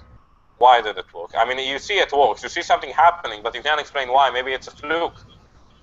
You can never say why it isn't. There was a number. What was when they gave people who had syphilis, they would give them mercury, and the mercury was the 606th substance that they tried, and number 605 didn't work, and number 604 didn't work, but 606 did. So they called it number 606 instead of calling it mercury, because everyone was afraid of mercury, and then they named it iodine or something. And so if you go to Africa, you've got to take your mercury, and if you got syphilis, you got to take your mercury, and they didn't have any idea why it worked, and yet they cured people of syphilis. If they don't know why it works, you can never rely. You can't rely on it. And if you can't rely on it, you're basically in the lot of an animal. They did rely on it. They cured a lot of people of syphilis, though. How can you say they didn't rely on it when all those people who had syphilis cured, the syphilis was gone, and they still didn't know or understand why it happened, but they had done it to dozens or thousands and thousands of patients. So even though they didn't understand it, it worked. That doesn't mean, look, work is not enough. If work was enough, the pragmatist would be right. They're not. Because you never know why it works. You can't even explain it. Also, let's say you get stuck with work. How do you improve upon that? Trial and error. Well, in this case, trial and error means a lot of people dying, which is inferior. Yeah, there had to be a lot of people dying to do the testing on the stuff in the first place, and a lot of people were dying from the disease itself. But once they found out that this particular thing worked, they had a basis to go forward and find out why it worked. So I think that's not only is it real knowledge, but it's like a starting place to go forward and get even more knowledge. Because if you say, well, okay, these substances didn't work, silver and gold and whatever, but mercury did, then you can start looking into why mercury would do that sort of thing. So even though you don't understand it, you do understand more about reality, and it gives you some sort of a platform or a direction that you can go in to learn even more. Superfin. It gives you a lead, right, to expand on. Whether you understand it or not, it gives you something to go on. Yeah. It gives you a phenomenon. But what you do with the phenomena is up to you. But you can't do it with trial and error. A trial and error, the best you can get is get lucky, find something that happens to work for a very long time, and if it doesn't work, you have no reason to think, well, no reason to be surprised, because there was no reason for it to work the first time except regularity. And regularity you may not have understood the reason it worked, but now you know it works, you can investigate why it works. So that's actual real knowledge that you can then use to go forward and learn more. You just know you have a regular coincidence. You don't have, you have that type of phenomena. You have a lot so of you people start by investigating what you see as a regular coincidence, and then eventually you might come to understand why it's a cause and effect relationship. I mean, now we know that mercury is a biocide or whatever. So we use it in teeth fillings and stuff because it prohibits growth of organisms and stuff. So that's something that they didn't know, and yet it was true even though they didn't know or understand it, and they were taking advantage of something they didn't know or understand, but it was still true even though they didn't know or understand it. That's just luck. I know, I'm not saying don't do it. I'm saying if you do it, don't commit yourself to that type of approach, because then you're relying on luck, and relying on luck is a bad attitude. Well, what if you don't have anything else? They had no other science. Medicine was in the very early stages. They had no other way to go about it except trial and error. And no microscopes. Yeah, exactly. They had to use what they could, and through trial and error, they found substance 606. So it's just luck. Yeah, that's it was just luck. And also, you can't advance on it, but you can't advance on it if you don't apply thinking. That's the problem with trial and error. I mean, they did trial and error, they got lucky. That's all they did. They got lucky. Yeah. Okay? And then they started thinking. They got lucky and they discovered a biocide. They got lucky and they discovered a biocide. No, they reached a phenomena by luck. Yes. Well, it wasn't exactly luck. You know, they made an effort to try to find out a cure. You know. Right. You call it lucky, but after 605 different substances, I'm not sure if that's luck or perseverance. Yeah, exactly. Luck. They didn't stumble into the cure by chance. They actually worked. They actually investigated to get to that substance. And they may not have understood it. I think that's why Liran wants to put it down to luck, because they didn't understand. But they put in a lot of work to get to that fact of reality that maybe they didn't understand, and yet is a fact. So I'm not sure exactly where this is going, Superfin guy, but me neither. Yeah, but the point I'm getting from this is that induction is sort of inferior than deduction. Then trial and error is inferior because most animals can do it, but to actually abstract and get a conceptual knowledge of something, that requires a higher level of thinking. That's what I'm getting from this. Yeah, Like, now animals can do trial and error and end up figuring something out even though they don't understand why. why? Yeah. But for us to do 605 different tests, that Yeah, is, yeah. That requires thinking and planning. yeah, and it's not quite to the level of induction, but it's certainly above just non-thinking trial and error. I'm sure they didn't spread jam on the patient's eyeballs. I don't know, Yeah. but they must have Maybe they tried did. something within their level of knowledge that they thought might have some effect. So it's not Yeah. 100% omniscient knowledge, but it is still knowledge of the real world. At least they ruled out some substances. No, they didn't even rule out, because in other conditions the substance can do something. Maybe it was something blocking it, so it can't even do that. It can't even use it to negate it. But the point I'm saying is that on principle, an approach that relies on luck is a bad approach. It's like getting rich by winning the lottery, being a criminal and getting away with it. Doesn't work. Would they have been better off to not try all those 600 substances and just let the epidemic of syphilis continue unabated? Yes, it would be better off. It's like having all your money and putting it in the lottery. It's like taking all your money and putting it in the lottery. Even if you win, you still didn't do the right thing. So Because doing the right thing and okay. So what is your solution for someone that doesn't know anything about the disease? What's Stop your learning. solution? Start looking at similarities. That's it. Well, that's what they did, right? They looked at. That's not what they did. They did trial and error. Trial and error is let's try everything on it, and if it happens to work, it happens to work. Well, That's I think it's a bad approach. I think they used. Yes. That's the problem with it. So don't do trial and error. If you did trial and error and it works, you got lucky, and you start using that luck. But if you rely on it, you're being a sleeping slave of fate.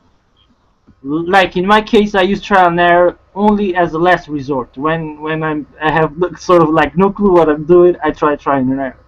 And that's one thing. For example, Nikola Tesla, the great scientist, he actually invented his stuff based on deduction.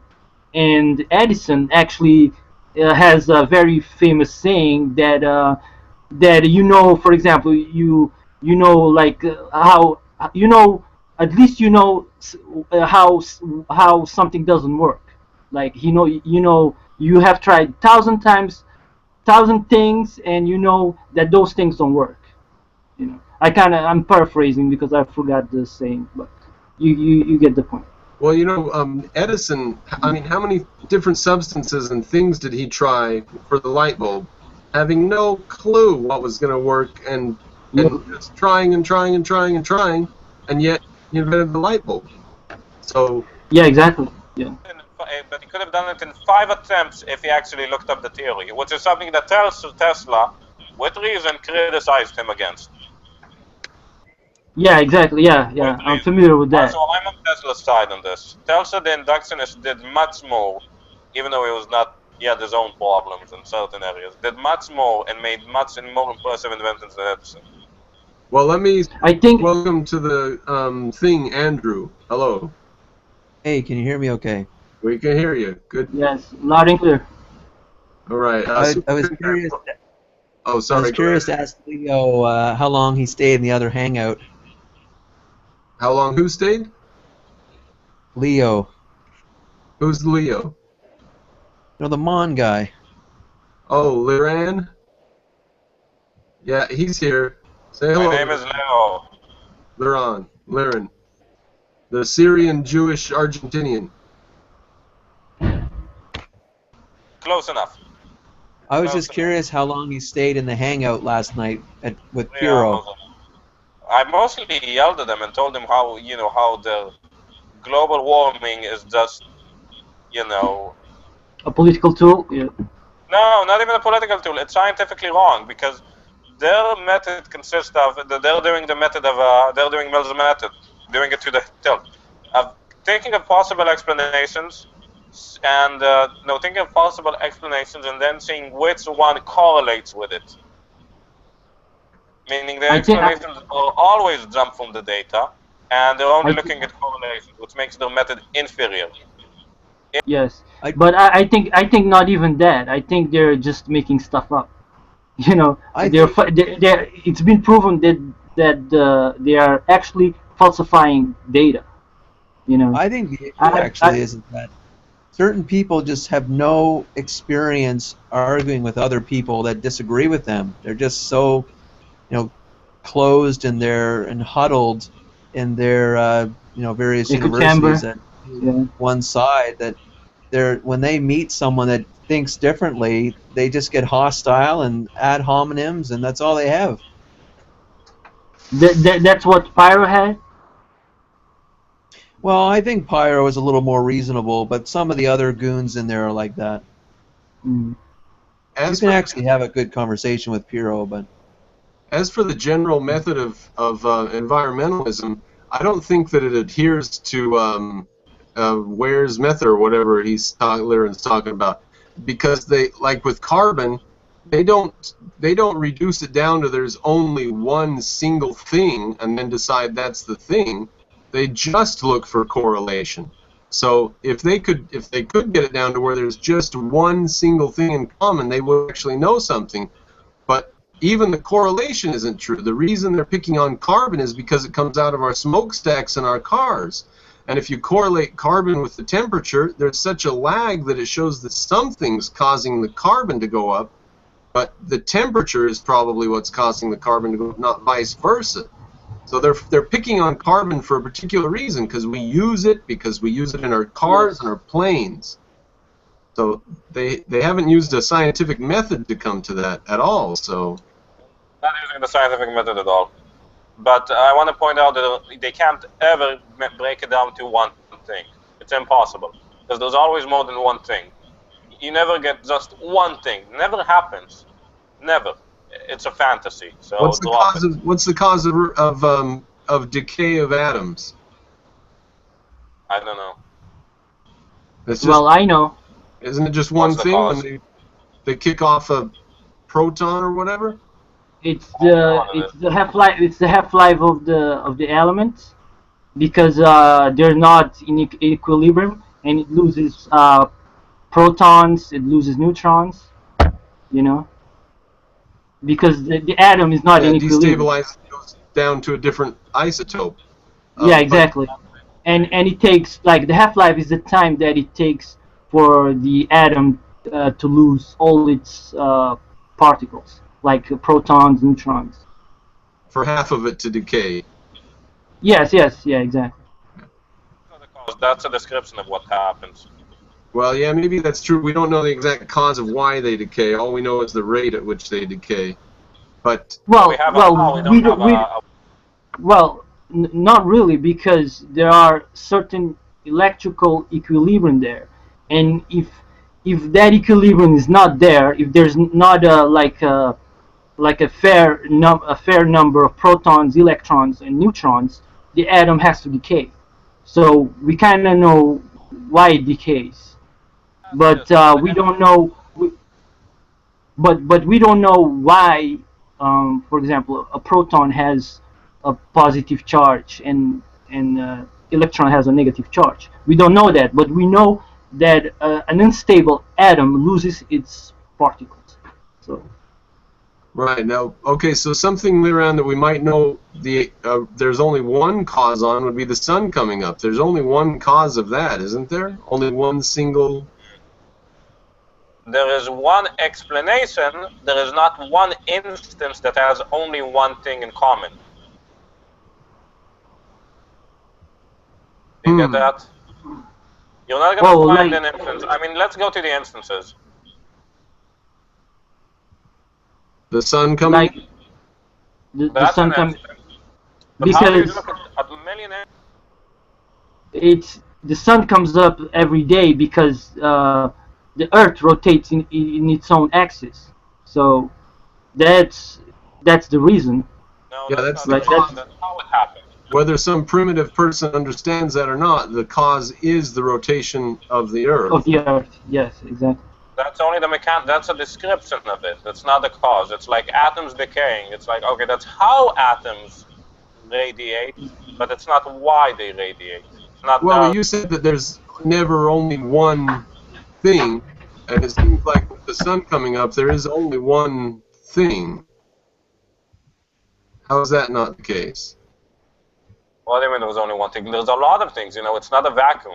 I mean, the thing you require would have to be, I don't know, you'd have to find a situation that has only one thing. But if it has only one thing, it would be only that one thing, and that never happens because there's more than one thing. So you're never going to find the one in the many because you're going to have one. You're going to find the one in the one. What the hell is the one in the one? It doesn't even exist. So no, I'm discrediting Mill's method completely. Now, how do you spell it? How do you spell his name? M-E-R? What is M-I-L-L? M-I-L-L. M-I-L-L. It's not John Stuart Mill, is it? It's John Stuart Mill. Is it? No, wait. No, wow, I'm wrong. Excuse me. I get mixed up. It's, yeah, John Stuart Mill. That's him. Oh, gosh. Where did he write that? What's the writing scientific? A system of logic. A system of logic. System of logic. A system of logic. A system of logic. Haven't read that. He's obviously famous for On Liberty, but interesting. He's famous for utilitarianism. Yeah. On Liberty being... But I mean, That's Bentham's creation, I thought. no, Bentham was his sidekick. Kind of like a peak is Ayn Rand's philosophical sidekick. Philosophical sidekick. Didn't Bentham... No. To the philosophy mobile. I thought Bentham was before Mill, though. That's what I thought. No, it's the other way. They were pretty contemporary at any rate. Did you know that Mill was a student of Francis Bacon? Oh, nice. Did you know that Hume was a student of Bacon? Dun dun dun! That's not right. I mean, that's maybe right, but it upsets me. I know, it's insane. It's like something from Star Wars. Yeah, he went over to the dark side then. Yeah. You are supposed to save the fools. Somebody help me. Like some of the aristocrats, they are all kind of related. The elite of that time, you know. This guy was a student of it. That's not related. I mean, related in that sense, not in the blood relation. Yeah, the upper classes educated one another and helped each other out, and kind of like the way in ancient Greece, the kings and the philosophers educated the king's children. It was wrong. I have to correct myself. It was not Hume. It was Hobbes.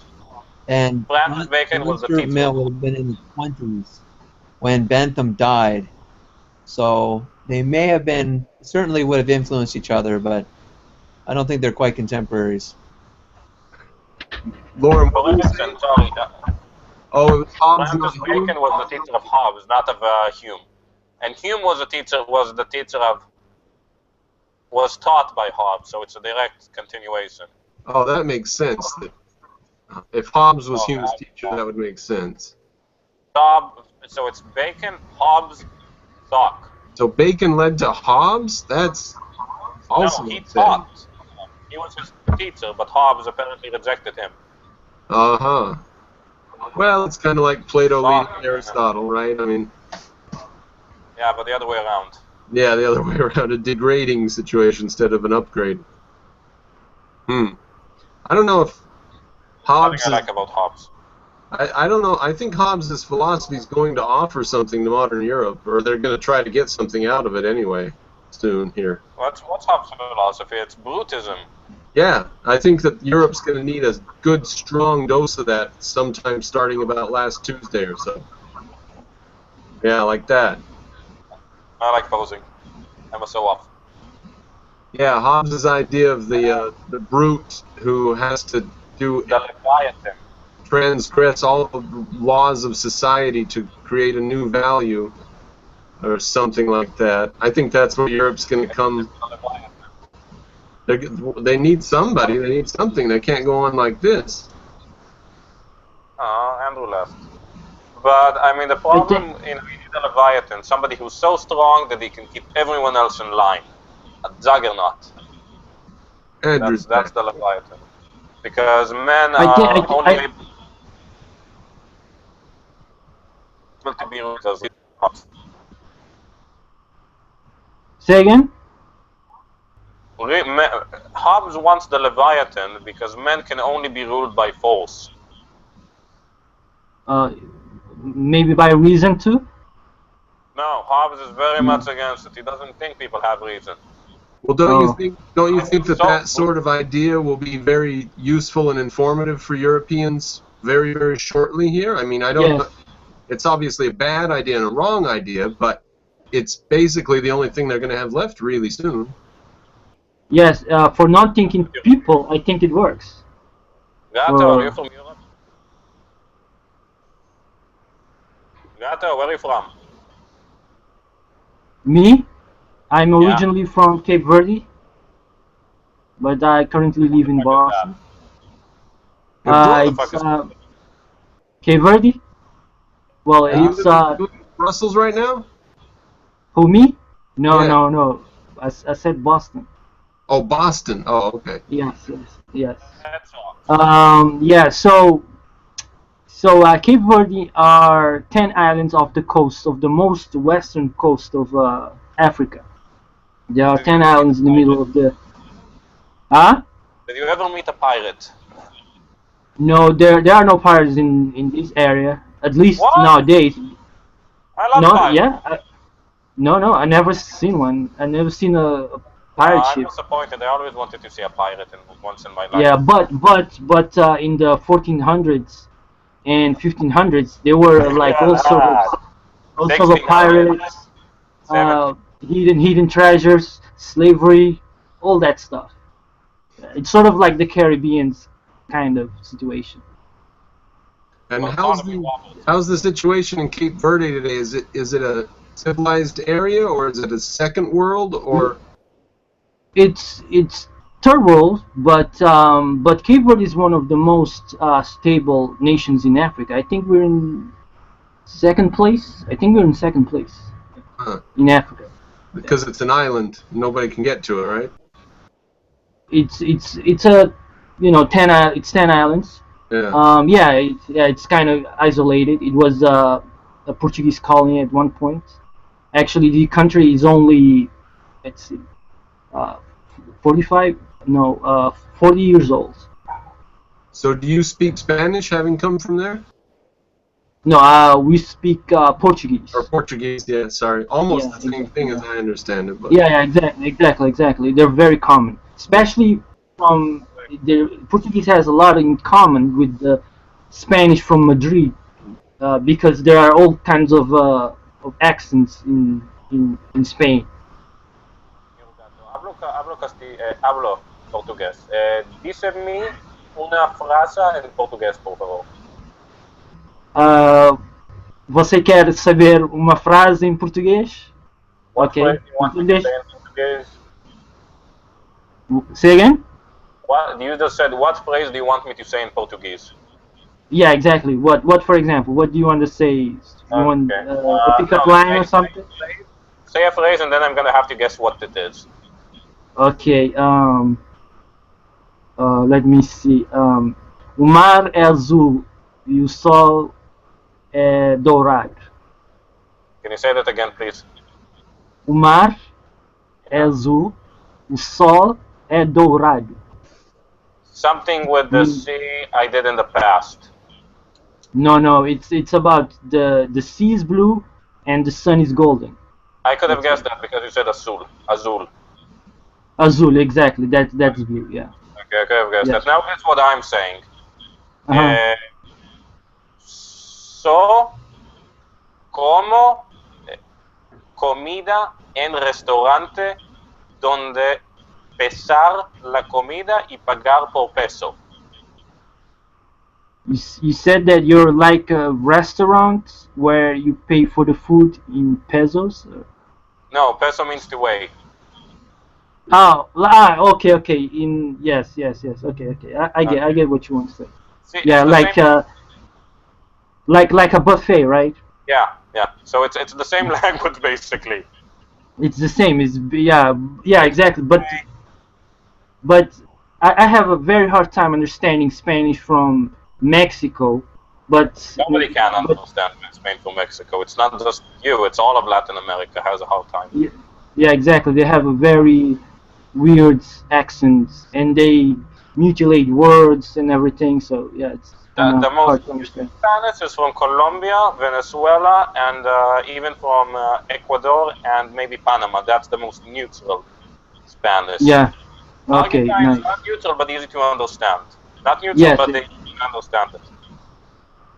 And I guess it's as easy as from Spain, for example, from Madrid, for example.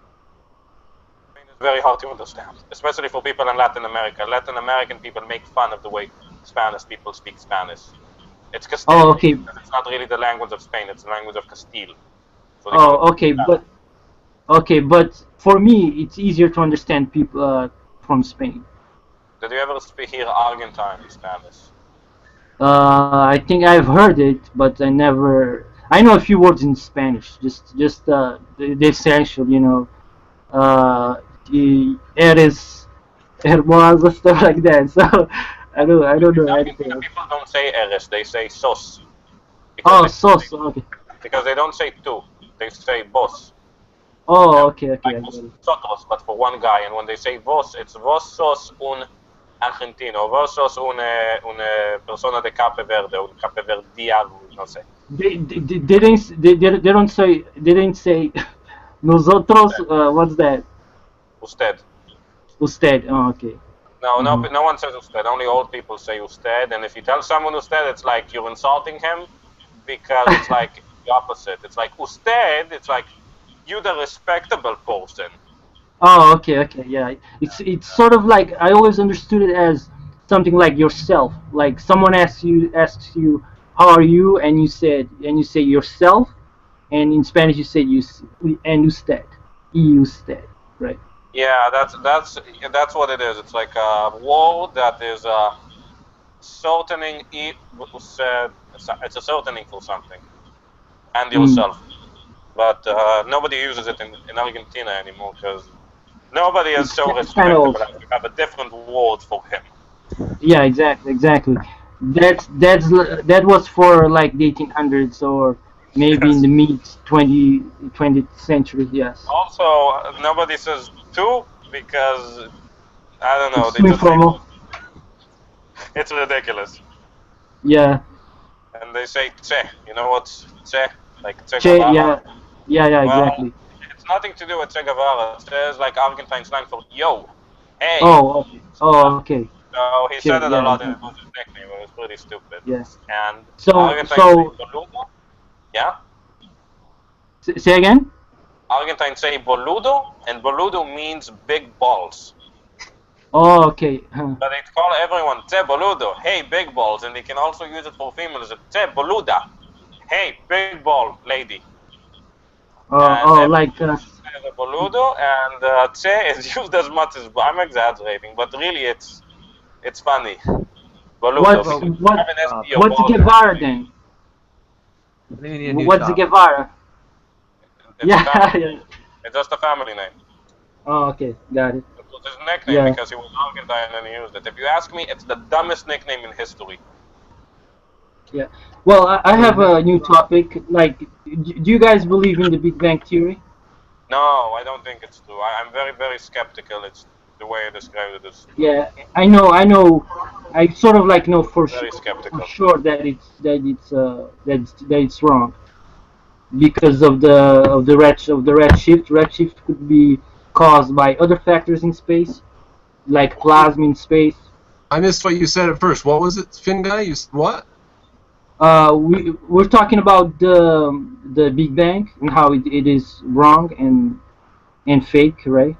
Oh, because the redshift may or may not be the case. Caused by the redshift may or may it's not caused by motion by the stars moving in a way. It's caused by plasma in space in the universe.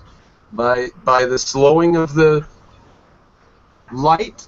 Of course, light can't slow down, but well, it does going through. Well, it goes in a longer path, yes. Yeah. But it doesn't actually slow down I don't think you because can say it goes in a longer path. You can say that there is a lag from the time it gets to our measurements. That's what it is, and we shouldn't dump the data and say, oh, it's going slower. That doesn't follow from the evidence. It's a non sequitur. yeah, I agree with that. It's just taking longer, but that's not necessarily slower. Right. Instruments measure it at different times. Doesn't mean it's slowing down.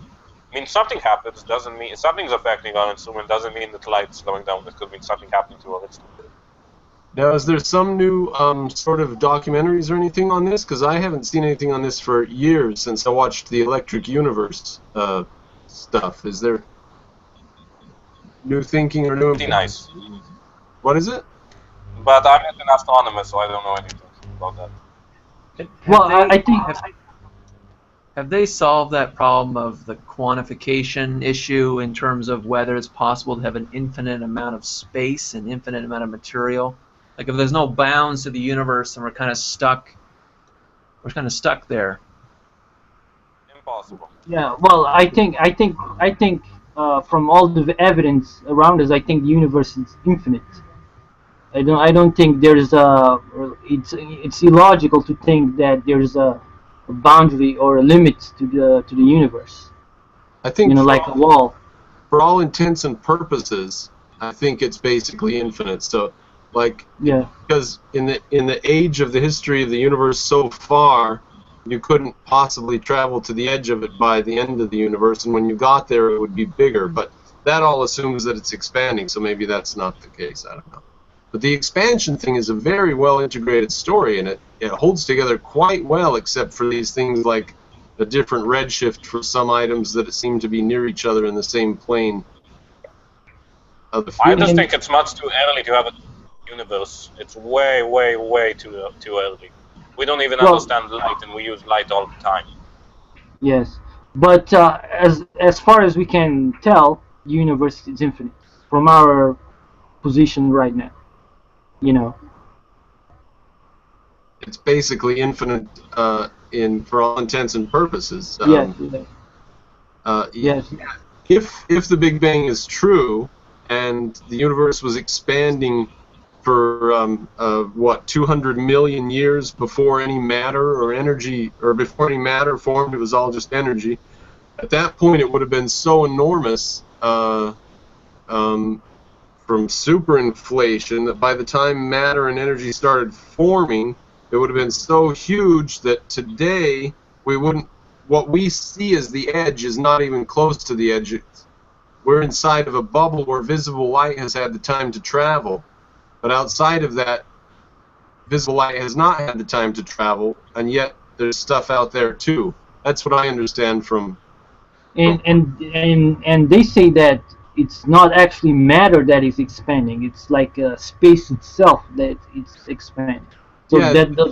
that doesn't make any sense, because if something is expanding, it has to be expanding into space, into more space, right? Well, intergalactic space is expanding, not the space between my fingernails and toes, just intergalactic space, just the space between the galaxies. But we are in a galaxy, so it's basically our space too, right? No, our galaxy's is holding the same size. It's the space between our galaxy and other galaxies that's increasing. Okay, so I guess then our galaxy, it's sort of at the center of the universe, or Every galaxy is at the center of the universe. But as the universe keeps expanding, if this is true, then the galaxies eventually are going to be far enough apart that light won't be able to travel between them in a meaningful time, and so people will think that their galaxies are the entirety of the universe. The universe. if it's true, but But yeah, it doesn't No, I don't seem think that it's natural. impossible. well, so what's the alternative? A static universe? Well, I think it's Look, like no, it's a dynamic universe. Like everything moves, not just a portion of it. You know, I think. So it's just all these stars and galaxies are just here doing their thing. They didn't come Yeah, from anywhere. exactly. Rotating, churning, doing their thing. Following the law of potential, where high potential goes to low potential. Just like yeah, weather systems. I Well, think is the answer. what's the answer? Follow the data. Follow the data. Don't try to come up with explanations before the data leads you to them. Well, yeah, This is all. yeah. This is all. I'm speaking, of the data. That's what we see. That's what is observed. Very, very, very big jumps on this. And jumps is not how science is done. Science is following the data. Okay, do you think does the second law of thermodynamics qualify as data? Did the generalization come from following data? Yes. So we can use if the second law of thermodynamics, that things only Right. tend towards disorder, would Well, say not necessarily. That was not tested on big objects. That was only tested on macroscopic and microscopic entities. I think that's a convoluted concept, because our body, it doesn't fall into disorder. It's actually falling into order, if you will. So I don't think just because something falls, or it falls because of a difference of potential, that doesn't mean that it's falling into complete. well, Yeah. this is Yeah, where go ahead. Stephen Wolfram's work comes in, because he shows that there can be very small instances of order that occur by unpredictable, and that on the larger picture there is disorder, but on smaller, like things can evolve, planets form out of gas and dust, which were orderly in small pockets and for a small amount of time, but over the long run everything is falling into black holes and all the atoms are decaying and turning back into energy. And in 99 trillion years, when all the atoms have decayed and when everything that's near a black hole has been sucked into it, and the black holes have evaporated into energy and there's nothing but energy left, then what, if that's the way it's going? Yeah, that's a very bleak prediction, right? It looks that way, and if you look back on the history of the universe earlier, it appears it was much, much hotter just 3-4 billion years ago than it is today.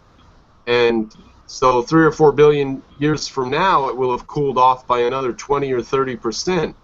So it looks like it's sort of like a waterfall flowing downhill, and at every single stage, it's got less energy and less potential, and then when it gets to the bottom of the hill, that's it. And I think But that assumes that the universe is a closed system, and as far as you can see, it's an open system, right?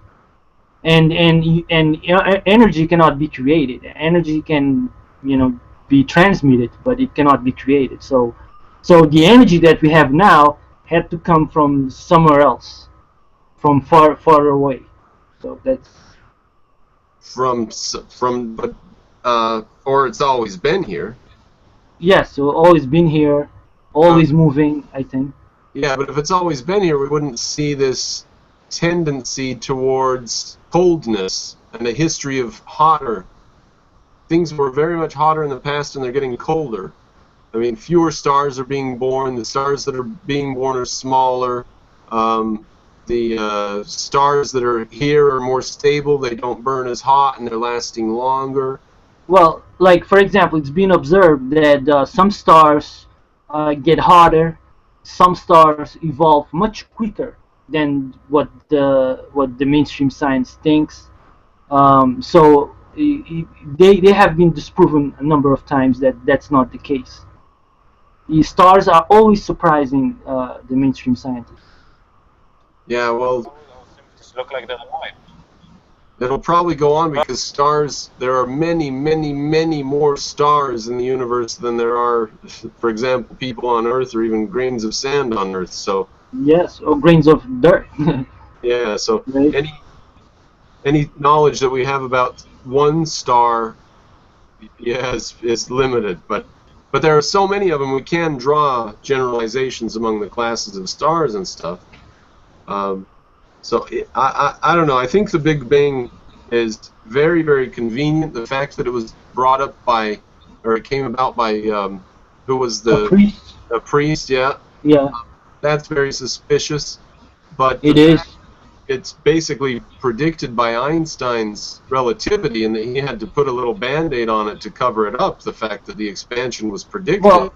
Well, not really, because the original universe that Einstein predicted actually was supposed to implode, not to explode, right? Like in the Big Bang.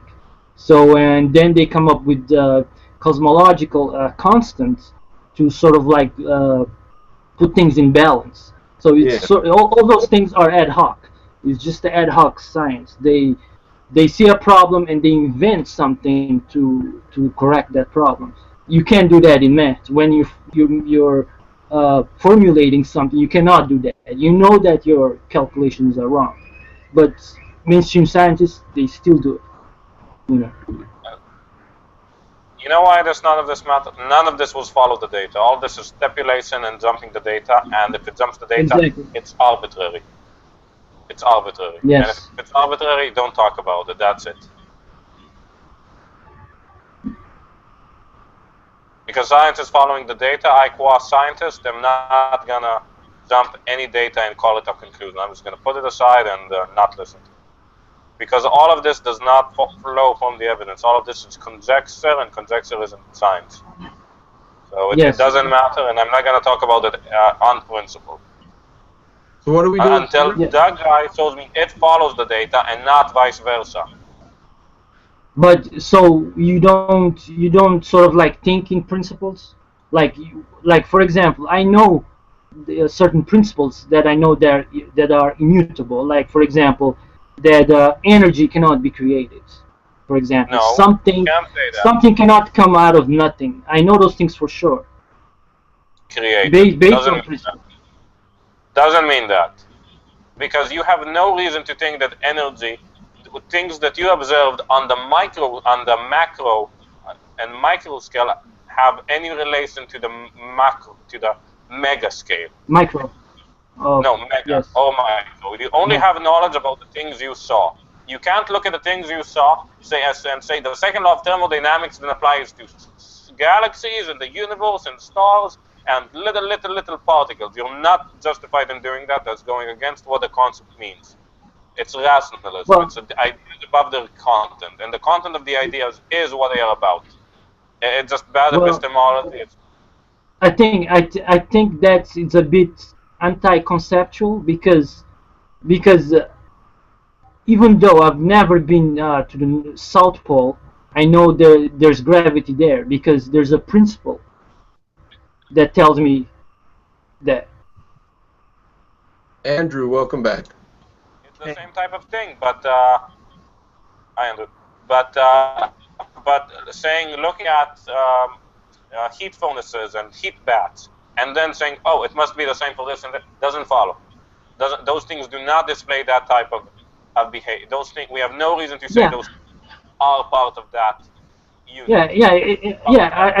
I get your point. Like in some cases, it's hard to come up with principles, but in some other cases, those principles are self-evident.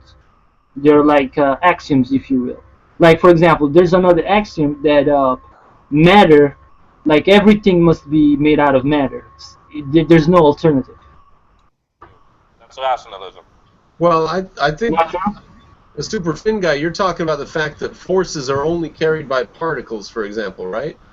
Yes, exactly. Yes, there's no other way. Please come up with an alternative. Right? Even gravity, they've now know It, that it it's carried it's by gravity.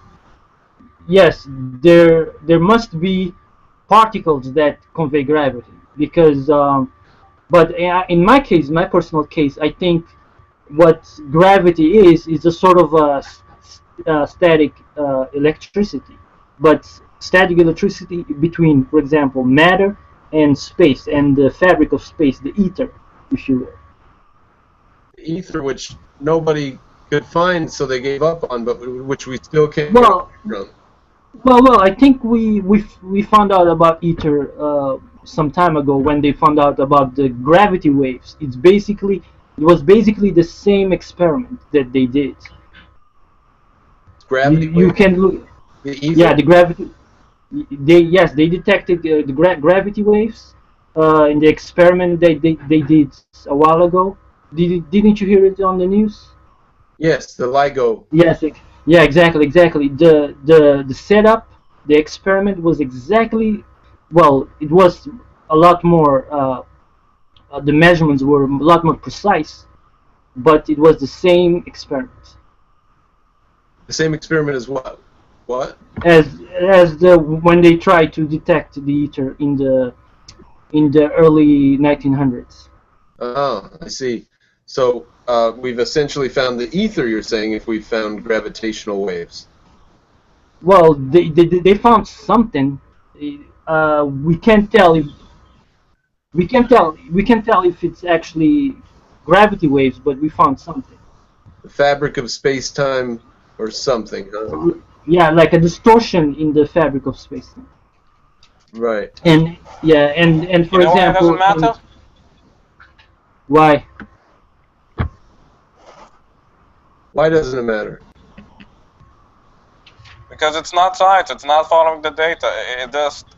It's hopeless to begin with because its method is wrong. It's a house built by a Saudi builder. It's not. It's No. epistemologically inferior scientifically. Well, That's the I think problem. I think you're being a pragmatist. Because people like if you think only in a matter of data, things will get too complex for you. You'll never you'll get in a sea of factors. You have to think in principles. When you think in principles, things get a lot simpler. See, because the only thing a scientist can do is look at the data and say this is what there is and this is what it means. That's it. Yeah, true. And the meaning is the conceptual part of science. You have to take into account the Data conceptual. cannot happen. That's cheating. That's like having a conclusion that is rigged. Because conclusions aren't found by randomly putting stuff out. Conclusions are found by following the data. Everything, look, every generalization, concept, sentence is about something. Word and math is about the world. And if your theory doesn't involve the stuff in the world, it's not a theory. It's just fantasy. I'm not into fantasy. I do write fantasy. I'm not into fantasy when I do science. And there's a very clear distinction. Listen. You know that something behaves in a certain way, so you know that if something falls into that aspect, into that way of operation, you know that it's the same process. So you have to think in principles.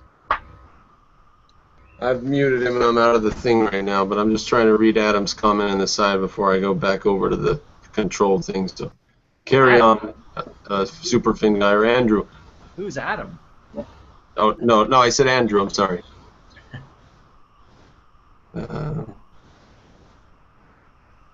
Space can't be infinite because it's just an empty container. Andrew, I'm just reading over your comment here to see what. Yeah, it's before I got disconnected. I No, think I okay. said something like that, but it probably wasn't very coherent.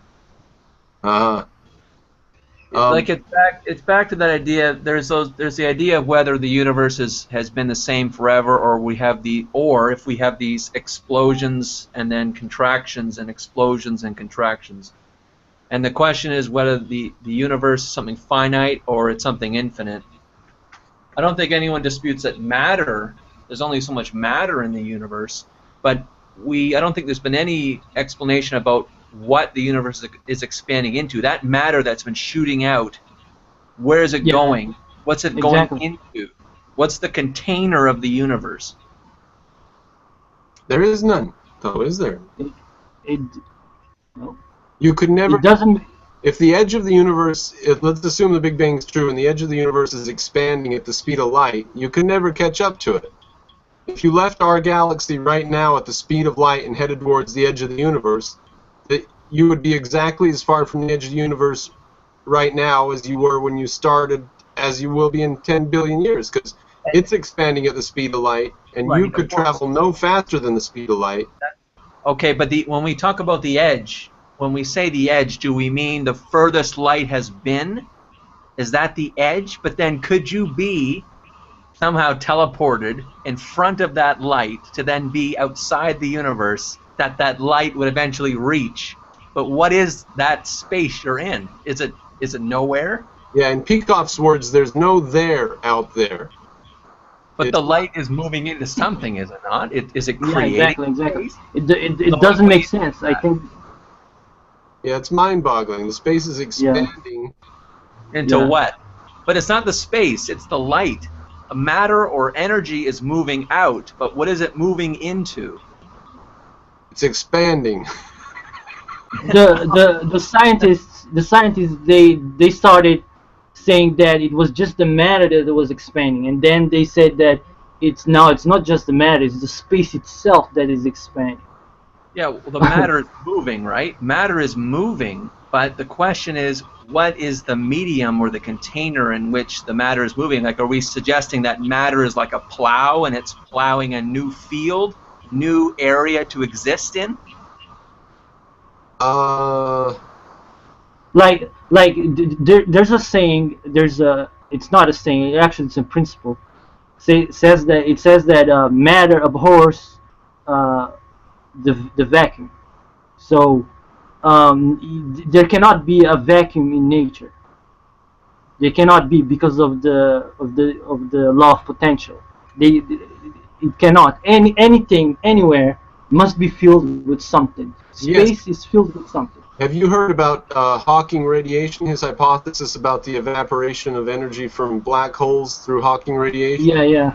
That is totally unobserved. Right. That was, But theoretically possible. It's the law of thermodynamics is preserved as long as a particle that pops into existence pops out of existence before it interacts with anything.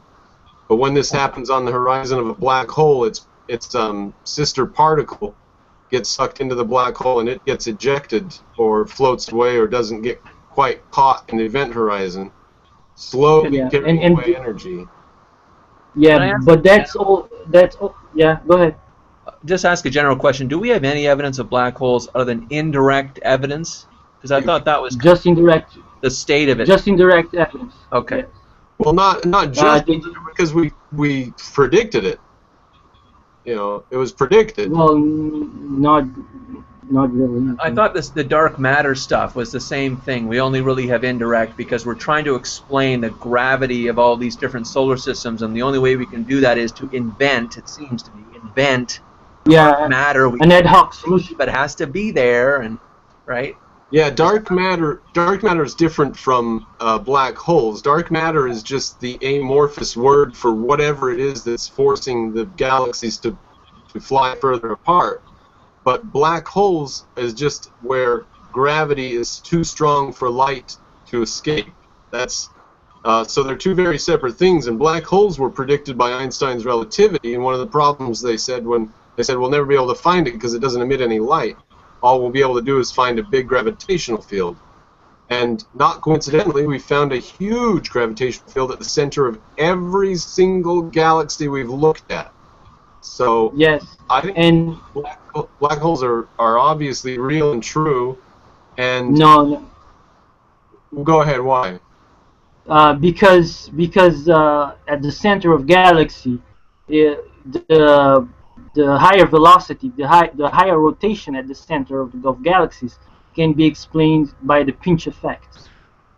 In for example, as shown in the electric universe. I was going to say it's only electrical charges that can explain the speed of rotation of galaxies. Yes, exactly. You don't need dark energy or dark matter or all those ad hocs to explain something that can be readily explained by electric theory. No, but how do we explain the fact that these galaxies have gotten started? What was the seed for them? And if the seed was some primitive gravitational thing that started pulling matter in from the gas and dust cloud, then you would expect that original kernel to be quite large by now, and therefore you would expect black holes in the center of the galaxies, and that is exactly what we find. So, like the black hole at the center of the Milky Way, where they saw a star like 11 times the mass of the sun, doing a full rotation around the thing in 13 days or something like that, and then they saw one disappear. They saw a star disappear into the black hole at the center of our galaxy. It disappeared and was just gone. Just gone. Many, many times the size of the sun, just gone. I haven't heard about that. The videos are on the internet. They're very fascinating. They've only just gotten them recently. They're a couple years old. So, well, maybe the star exploded or something. No, there was So no. you can have- It literally just disappeared. It Just disappeared. like popping into a hole or something. So you can have gravity so strong that it's affecting photons, which are just energy, right? Not matter. I can understand matter being affected by gravity, but you're saying that gravity also, meaning a very massive object, will affect energy as well. Well, it bends space-time enough that energy follows the space-time and doesn't go anywhere because the space-time's all twisted up inside the black hole. To use their terminology, I'm not, but Is this the idea that I think Einstein might have had, that gravity is a gravity well, and that space is actually not bent but curved? I think it was, wasn't it? yeah. Is that idea? And light by nature always travels in a straight line. So when you find that light has bent, you've found a bend in space. Do you know, Andrew, of the phenomenon of standing at near the event horizon of a black hole? If you shine a flashlight, perpendicular to the black hole, like here's the black hole, and you shine a flashlight this way, the light would circle around and hit you in the back of the head at a precise from the center of the black hole. So you go, and if you go one iota further in than that, then that light beam will circle in and go into the black hole. And if you go one iota further out, the light beam would be able to escape. But at one particular precise distance, light actually will orbit a black hole. So it follows space-time, because by definition it has to go in a straight line. So the black hole has created a straight line in a circular form around itself because of its gravitational effect. That's my understanding of that. Are you making this stuff up? Because I learned this in physics. I took physics class. Okay. Because I never heard that a star actually disappeared in the center of the galaxy. Never heard about that. All right, you guys carry on a minute. I'm going to screen share and see if I can find that real quick. Okay. I'll unmute Mon now, so prepare yourselves. Does anyone ever read manga? Does anyone ever read anime or manga? None? Nope. I've seen manga animations. Yeah. You're talking like But- Sailor Moon? I remember a long time ago Sailor Moon was on TV, but that's it from my experience with That's anime. for girls. I really loved Ninja Scroll. Have you seen that one? You mean Naruto? Naruto? Yeah. No. Ninja Scroll. It was a manga movie, and it was very violent. It was very cool. It came out in the 90s. Okay. What does that have to do with physics? Nothing. I just really like anime and manga. I'm reading JoJo. It's Bizarre You're saying Adventures. they're for girls. No, they're not. Are you fucking kidding me? I thought that's what you said. No, they're not for girls. You saw a particular manga that was made for girls. Oh well, No, that's the only thing. no, no. It was the only anime on TV. That's all I'm saying. In the '80s. That doesn't mean a lot. Oh my god, you're not very good at thinking, you are. Not good, not good. Better. Better. Because, I mean, it's kind of obvious that you could have just met you could have happened to find something that's just for girls. I mean, you have no real knowledge, so you can go for a general thing. Unless you Well- can find, unless you want to find on Canadian television in the '80s any other anime, then I'm right and you're wrong. There was. I actually know for a fact there was, because there was people who say, oh, in the Well, that's 80s I used to watch this and That's this. And then he not a says fact. something That's a speculation, just like black no, holes. it's not speculation. Unless It's you want to be witness. a scientist and come up with a fact, It's a then testimony. It's a testimony. And you're giving me testimony Hearsay. too, so and I've heard this Sounds like- multiple testimony, sounds like hearsay and to the me. internet proves it, and there are records of it, so that's already better. Anime characters look like girls anyway. They all look like girls, even the Oh, that's not male ones. I mean, I there think are many Defending styles. masculinity here. That's all. I mean, there are styles. I mean, Goku doesn't look like a girl, neither does Luffy. Yeah. Oh, yeah. But that's a different it's a different type of anime, right? No. You mean Gunner. All right, here we go. If you guys can hear me. For the first time, a black hole has been caught in the act of tearing apart and swallowing a star that got too close. Scientists who now had witnessed only the aftermath of such events said the observation shedding light on relativistic jets, bursts of matter that shoot out at nearly the speed of light. Why Whoa. would I- None of us are That physicists that anyway. sounds like such like. At the center of virtually all large galaxies are supermassive black holes. They're millions to billions of times the mass of the sun. All right, this isn't a YouTube video, so I don't know if it'll. Nothing's reliable but YouTube, damn it. But So they actually have a video of the star disappearing. They raised Yes. global mobile traffics 70% in 1 year of alone. course, can't. CDW can help you rise above the wireless world to reduce technological. And I think that this is it. We'll see. I think this is the footage that I have seen. When observing nature, chance favors the prepared mind, as French microbiologist Louis Pasteur once said. All right, this isn't the one I've seen, but maybe it's got what we need. Astrophysicists prepared with theories and a capable satellite have chanced upon a supermassive black hole, literally devouring a star. In March of 2011, NASA's SWIFT satellite detected a brilliant series of gamma ray bursts from beyond our galaxy. But the pattern of bursts was totally unexpected. And so too was an energetic jet accelerating away from the site at 99.5% the speed of light. From the wavelengths of this glare and how it changed over time, researchers quickly understood they must be seeing the results of matter plummeting into a huge black hole. All right, about 1 so million that's times. not what I've seen. Let me try again because that was just very convenient. That's what that was. Yeah. Just CGI, basically. Yeah.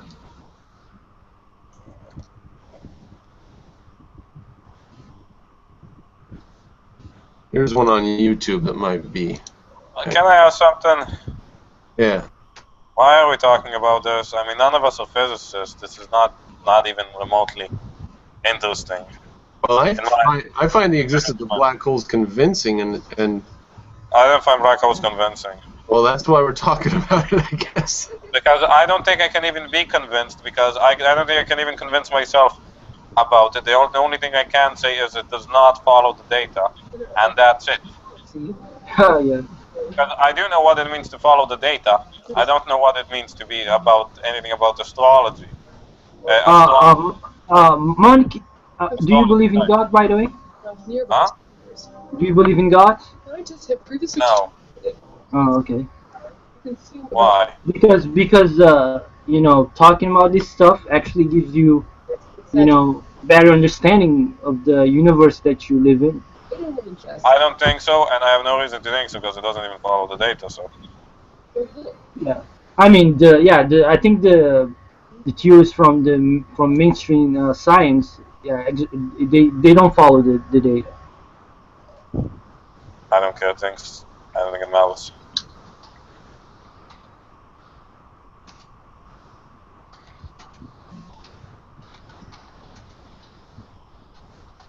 One second.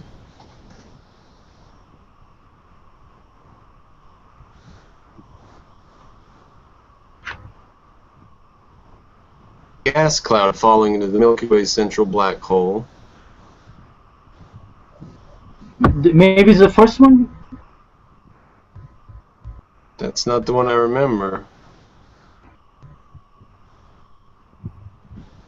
Let me see. There was this one here is this one I'm just clicking on now.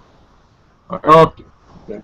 Is Yeah, those are stars orbiting the supposed black hole. yeah, and it's I've seen the video. This is just showing the actual stars. Yeah, just the plot, right? Yeah, You you've want to seen. hear a story? Have you seen this bit then? Because there's one going around very close and it just disappears. Hmm. But this is without all the background noise. This is just the figures themselves, I guess. Well, in my case, I would like to see the image from the telescope. So. Yeah, that's what I've been looking for.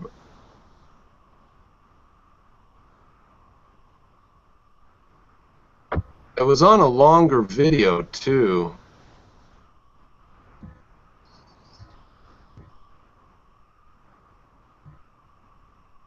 Is this zooming in on the center of the Milky Way? This might be it. It was from 2011 when it happened. Probably just the stars orbiting.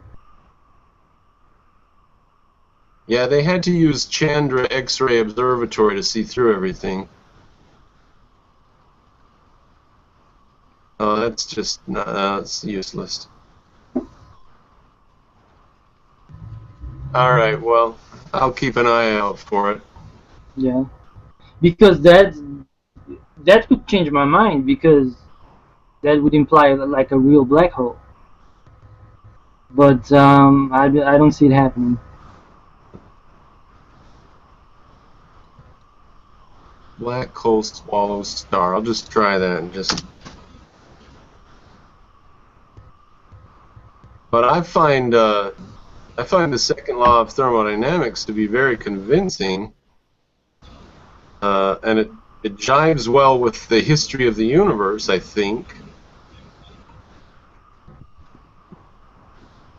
So that's why I wanted to bring it up and talk about it, because I know that a lot of us objectivists take great exception to the Kantian nonsense in physics today, and so we're wondering how. You know what I think that's really bad when people who know philosophy go into physics, like it somehow translates. Doesn't work. It doesn't work. Because you're never going to convince anyone with that. Hey guys, can you hear me? Well, like yes, and see. Hello, Mr. Masso. Like for example, science is a fruit of philosophy. Like the scientific methods. No, science is science. It's the fruit of philosophy. It's true. It's the fruit of philosophy. Yes, Sometimes, because not always. like without philosophy, we couldn't get to the conclusion that things have to be observed, things have to be tested. No, that stuff was self-evident. That stuff was, well, not self-evident because I still don't say that, but that stuff was very obvious to the first scientists who didn't know these things. Well, it wasn't so obvious because we just started doing science like. No, that was obvious, actually. You knew that if you said something, it must be about something else. That was known. Okay. But they had to come to a state of mind to get to the point where in the 1700s and 1600s they started Oh, there were scientists doing before the like 1700s. real time. There were scientists in the 7th century BC. Who, like who, for example? Thales. Okay, but that's like very All the Miletans in the Miletus school. okay, but that was Pythagoras. Pythagoras yeah, was a yes, scientist, I'm aware, I'm aware, yes, I'm aware of him, yes. But that was a very kind of light type of science. I don't It think was so. most like they didn't invent any machines or Yes, anything they like were that. resistant. No, that's not true. Pythagoras invented a very special type of guitar. Another type of musical instrument with his discovery. Yeah, yes, those things. But those things were like very low tech. I don't think like I pool don't is. see how high tech it is has anything to do with it. Finn guy, I think I found a video that might be useful if my voice is making my thing come up on screen. You see what's going on there? With yes. Black hole is swallowing. That's an animation of what's going on the screen, and then when it gets done, it'll show where it happened at Able 795. I'm not seeing anything. I'm just seeing like a blob in the middle. There it is. And so there was nothing there before. Then it started glowing, and then it went away, and there's nothing there again. Oh, I see. It's sort of dissipated or something. Yeah, so there's nothing there to see unless something interacts with it, and then once the interaction's done, it's gone again. Yeah. Now, this is not the one I was thinking of. This was discovered in 2010, I think, is when this was. But like, for example, in the electric universe, sometimes stars behave, they behave very differently from what is expected from them. Sometimes they get bigger, sometimes they get smaller, they get brighter. Maybe that's something like that. Yeah. And that star wasn't orbiting. It was just there, and then it was gone. So it didn't look like it spiraled into a black hole. So was that star destroyed? Yes. Yeah. Was it in the night sky and now it's gone? Well, it's so far away that the galaxy that it's in appears as a really, really small dot to our telescopes. So, probably the answer is yes, but maybe something got in front of it or something. How do we know it's not a Death Star? Right. All right. Well, I'm gonna try once more. Why are we indulging in answer physics? I don't get it. But people who do physics without knowing physics. But that's something very inconclusive, though. The star just disappeared. Well, the only way we can explain it is with black holes, but it doesn't prove black holes.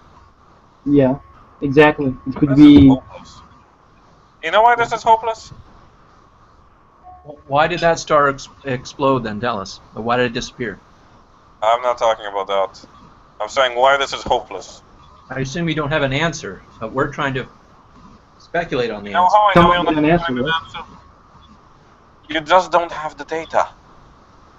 And even if you did have the data, you don't know how to interpret it. Really? I'm not trying to be condescending. This is just the way it is. Yeah, the problem. Well, we have brains. Some of us. I don't think you know how to use them for this. No offense, but I don't think you know how to use them in order to solve this problem.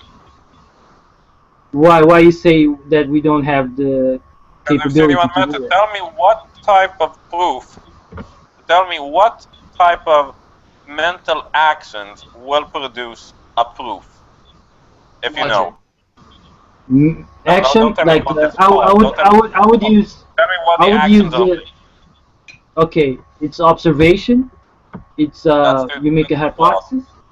That's too broad. That wouldn't do it. I actually talked with you yesterday. 2 days ago, I talked with you. I know for sure if you had all the data in front of your face, you wouldn't be able to solve it. Impossible. Because of the Dogs wouldn't be method. able to solve it. Huh? Because of the methods. Yes, it's too weak. You know, it's like if I meet a fighter, and he's a really strong guy, but he has no fighting style, that guy is as good as a weakling within a weakling with the same fighting style. Well, That's well, it. in my case, You have a weak fighting style. in my case, I do cause and effect. I see In your how case, you do particles it very behave. badly. You're like yellow belt at best. Not Oh, even really? six. This is I don't think black so. belt plus. I think you are, I especially after talking to you today. I think you're making a storm in a glass of water. I don't think that we have an issue here. I think that if we follow the facts, we reason, we use logic, You we don't can know get how to do that. You don't know how Yes, to do that. You've continued on it. You've just been stipulating and giving theories and jumping data and explaining and asking. You're never gonna get there. not Never. just theories. They are based on observation. You don't know how to follow facts and data and observation into generalizations. You don't know. You don't know how to apply concepts. You don't know how things vary. You don't know how to look for similarity. You don't know what evidence is essential. You just don't know. And I'm telling you that you're not going to be able to do it. You're too weak. That is just your opinion. That's not my opinion. That's the way it is. Your Kung Fu is weak, and you're trying to become a world champion. Impossible. I think that's your case. I think that's your case.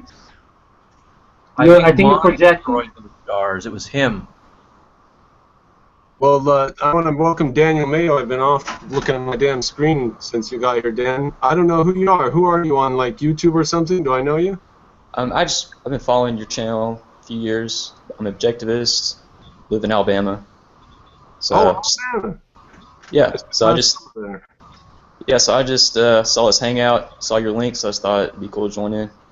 Right on. Well, we're trying to discuss physics, or we were black holes, but but Martin is not interested in physics because he says that we're too dumb and ignorant to do that. Well, Daniel, why don't you or Andrew bring some new blood to the discussion here? Well, as far as black holes go, I think I do agree in a certain point that none of us are. We should be trying to be armchair physicists, trying to understand, trying to describe stuff we're not experienced with. So I think we could agree on that. The black hole could be treated, similar to gravity, in that we don't understand its nature, but we do realize it's some type of phenomenon that has certain effects that we are aware of, like that star you showed disappearing. And so I think we could, as philosophers, we could just possibly leave it at that and say that there's something out there that has some effects that we don't completely understand. That's my view. I think that's a reasonable way to look at the subject. But at the same time, we have to strive to understand those things. We can't just leave it be, Yeah, take your knowledge and go to the next level. Yeah, exactly. But not just say we don't understand it, therefore let's not talk about it. Yeah, exactly. And it's sort of like religion. It's sort of like a religion, because we're not priests, so we're not allowed to talk about it. We have to try to understand it, even if we are wrong. We have to try to understand it. Right. The problem is, though, is none of us. All of us have our own specialty as far as knowledge goes, and if we tried to learn every subject there is, we just, as a limited consciousness, we don't have enough time to learn everything, and so that's why I have specialists in each field. It'd probably be good to get a physicist on this hangout to help, lay things out for us, be able to explain it, starting out basic terms in terms of principles, so that we as non-specialists can have a better grasp of it. Like in my case, I've studied electronics. It's sort of like applied physics, so I'm aware of some of the principles involved. Not only that, but as objectivists, we do take exception to some of the nonsense that's going on in physics today. Exactly. Because those things define how we see the universe we live in. Yeah. Like, for example, take the Big Bang. Take the Big Bang, for example. The Big Bang is sort of like the creation myth, and by the way, it was the first person that proposed it was a priest. So to the masses, it's almost identical as the creation myth, because they cannot understand it. They just know that everything that we know was created in an explosion. That, as far as we know, God could have done that. So I think everyone has to have an understanding of the world that we live in. At least it can be basic, but it has to be truthful, right? Daniel, what's your area of expertise? Do you know about like the history of physics and the atomic war in the 1800s and stuff, or what's your special area of knowledge you like most? Well, as far as philosophy, I think my greatest interest is epistemology. So yeah, I've taken, or I've listened to David Harriman's course on the philosophical corruption of physics, which is really good. But as far as being very specialized, I'm not that experienced. That was I'm about an engineer by quantum trade. mechanics, right? So. He was talking about quantum mechanics. Well, was I talking about quantum mechanics, you said? No, Harriman. Oh yeah, he's talking about quantum mechanics, string theory, Big Bang theory, and well, he talked about those, and then he kind of dug into different philosophers and how they influenced certain scientists. You know, Kant influenced the quantum physicists, and Plato kind of influenced the string theory people. So if y'all haven't listened to it, I'd highly recommend it. Yeah, quantum mechanics is a damn nuisance because they don't know anything about cause and effect, and yet it's more reliable than any other science so far. I think that's because the experiments with that are pretty sound in that, you know, the results they get from them are reliable, but the interpretation is what is just completely out there. You know, the Copenhagen interpretation by Niels Bohr saying basically essentially, you know, at the quantum level there is no identity, and yeah, that's where it's out there. Have you heard of the de Broglie interpretation? Like the one that came up with the duality of light? Right. De Broglie? Yes, the alternative. Yes. That Yes, one's definitely better. He has a much better interpretation that is basically just waves interacting at the you know, microscopic level, at the atomic level. Yeah, waves and forming particles, right? Yeah, forming particles, you know, interacting, forming the different wave functions. For example, like a photon is like a normal, it's sort of the normal form of a wave. Like, for example, we have normal forms of waves, for example, in matter, that they are called phonons, right? We know that matter are made out of atoms, but matter also has phonons. Phonons are equivalent to photons. Just photons are for light, and we say that light is made out of photons, but in that logic, we could say that matter is made out of phonons. But light's not made out of photons. It's a particle wave. Made out of. It's not just a particle. A photon? Particle Well, wave. No light. Well, yeah, light is light. It's a wave. It has that characteristic that is a photon, but a photon is not really a particle. It's just sort of like a process.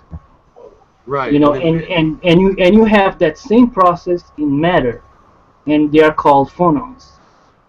And like we were saying earlier, no force can be carried without matter to carry it. So light has to have. Like a medium. A photon's not just an event or something. It's also a particle. It's real. It has. Well. The thing is that for example, like the great scientists of the 17th century called Huygens showed that light cannot be a particle that is traveling. Like light, it's a wave that is being propagated. It's not a particle traveling, because that doesn't make sense. Because if that was the case, two waves coming from opposite directions would collide, and that doesn't happen. They go right past each other. So it's a transmission of motion, but not a transmission of a particle. Well, And that seems to be the crux of the matter: is how do we identify something which behaves as a wave in some respects and as a particle in others? We've got a theory or a philosophy that allow us to come up with a third option, or to meld them together, or something like that. Well, the idea that a photon is a particle came from the photoelectric experiment that showed that like also predicted by Einstein, that showed that for example, like for electrons to be expelled, light has to have a certain photon or a certain frequency for the electron to be expelled. But that just shows harmonics. It doesn't show necessarily a particle. It can be like the resonant frequencies that do that. And a photon is exactly that. It's a normal mode of a medium. Like, and that medium could be like the ether, for example. Hey, just I guess clarify. I got the definition of photon here. It says a quantum of electromagnetic radiation usually considered as an elementary particle that is its own antiparticle and has zero rest mass and charge at a spin of 1. Yes, and the important part, it says that it's a quantum. That means that it's a normal mode. Like a phonon in matter is the same thing. It's a quantum, and it's a normal mode of matter.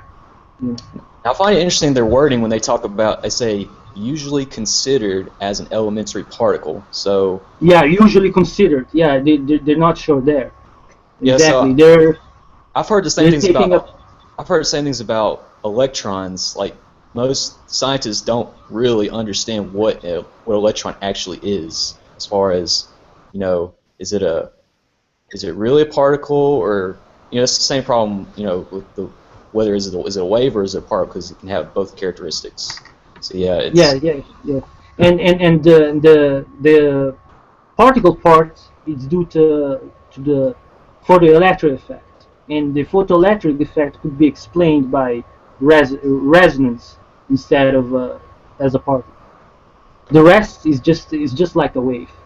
So you're saying that, but earlier we were saying that only matter can transmit force. Yes, I believe so. Doesn't that stand against what you were just saying about a photon possibly not having mass? Well, a photon is just the way that the wave is propagated, right?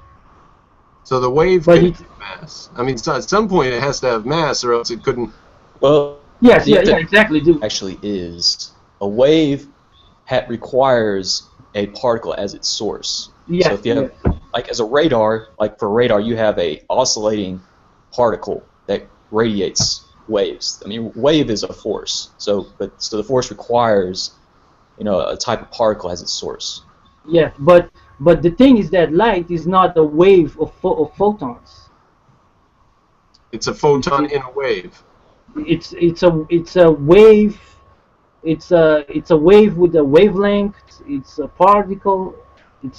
I think if you think of light as a force, which has a source, which is the source of the radiation, because you think light is a type of radiation. Yes, it's propagated, but I think there's a question if it's a wave of what? Because a wave is sort of like a verb, right? It's something that's waving. You have to have a substrate. I think Daniel had a good point there. It's a source. You never say I've got a wave without showing the source of the wave, without having some explanation of the source. So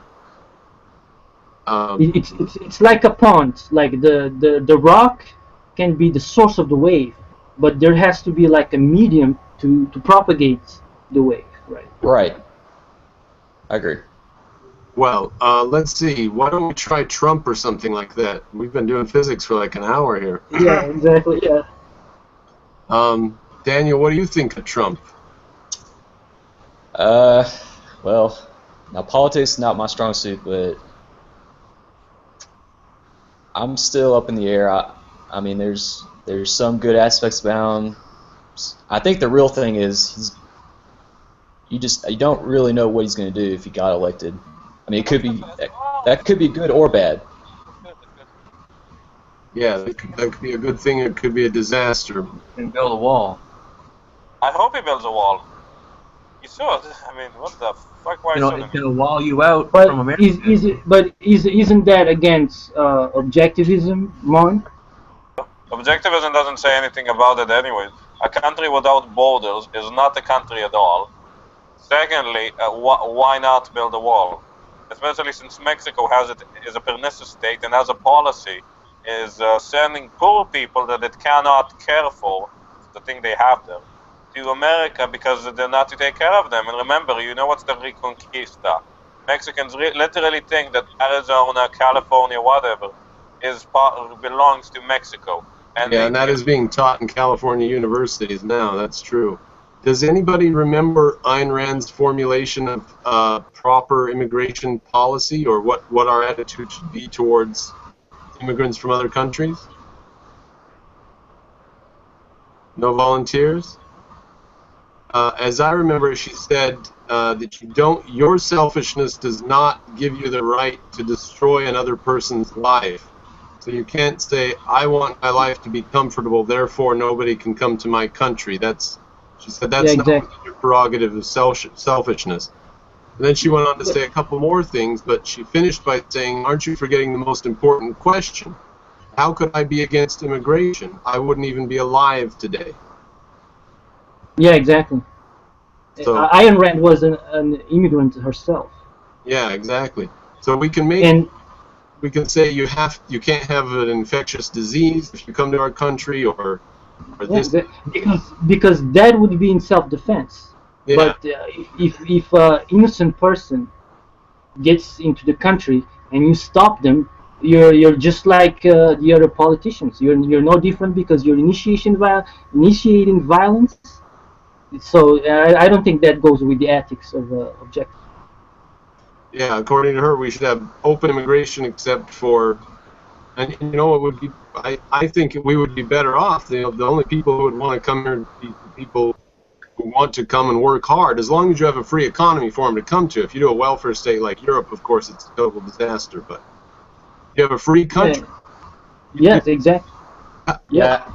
Like for people like radical Muslims, of course, that we wouldn't let them in because they have totally different values.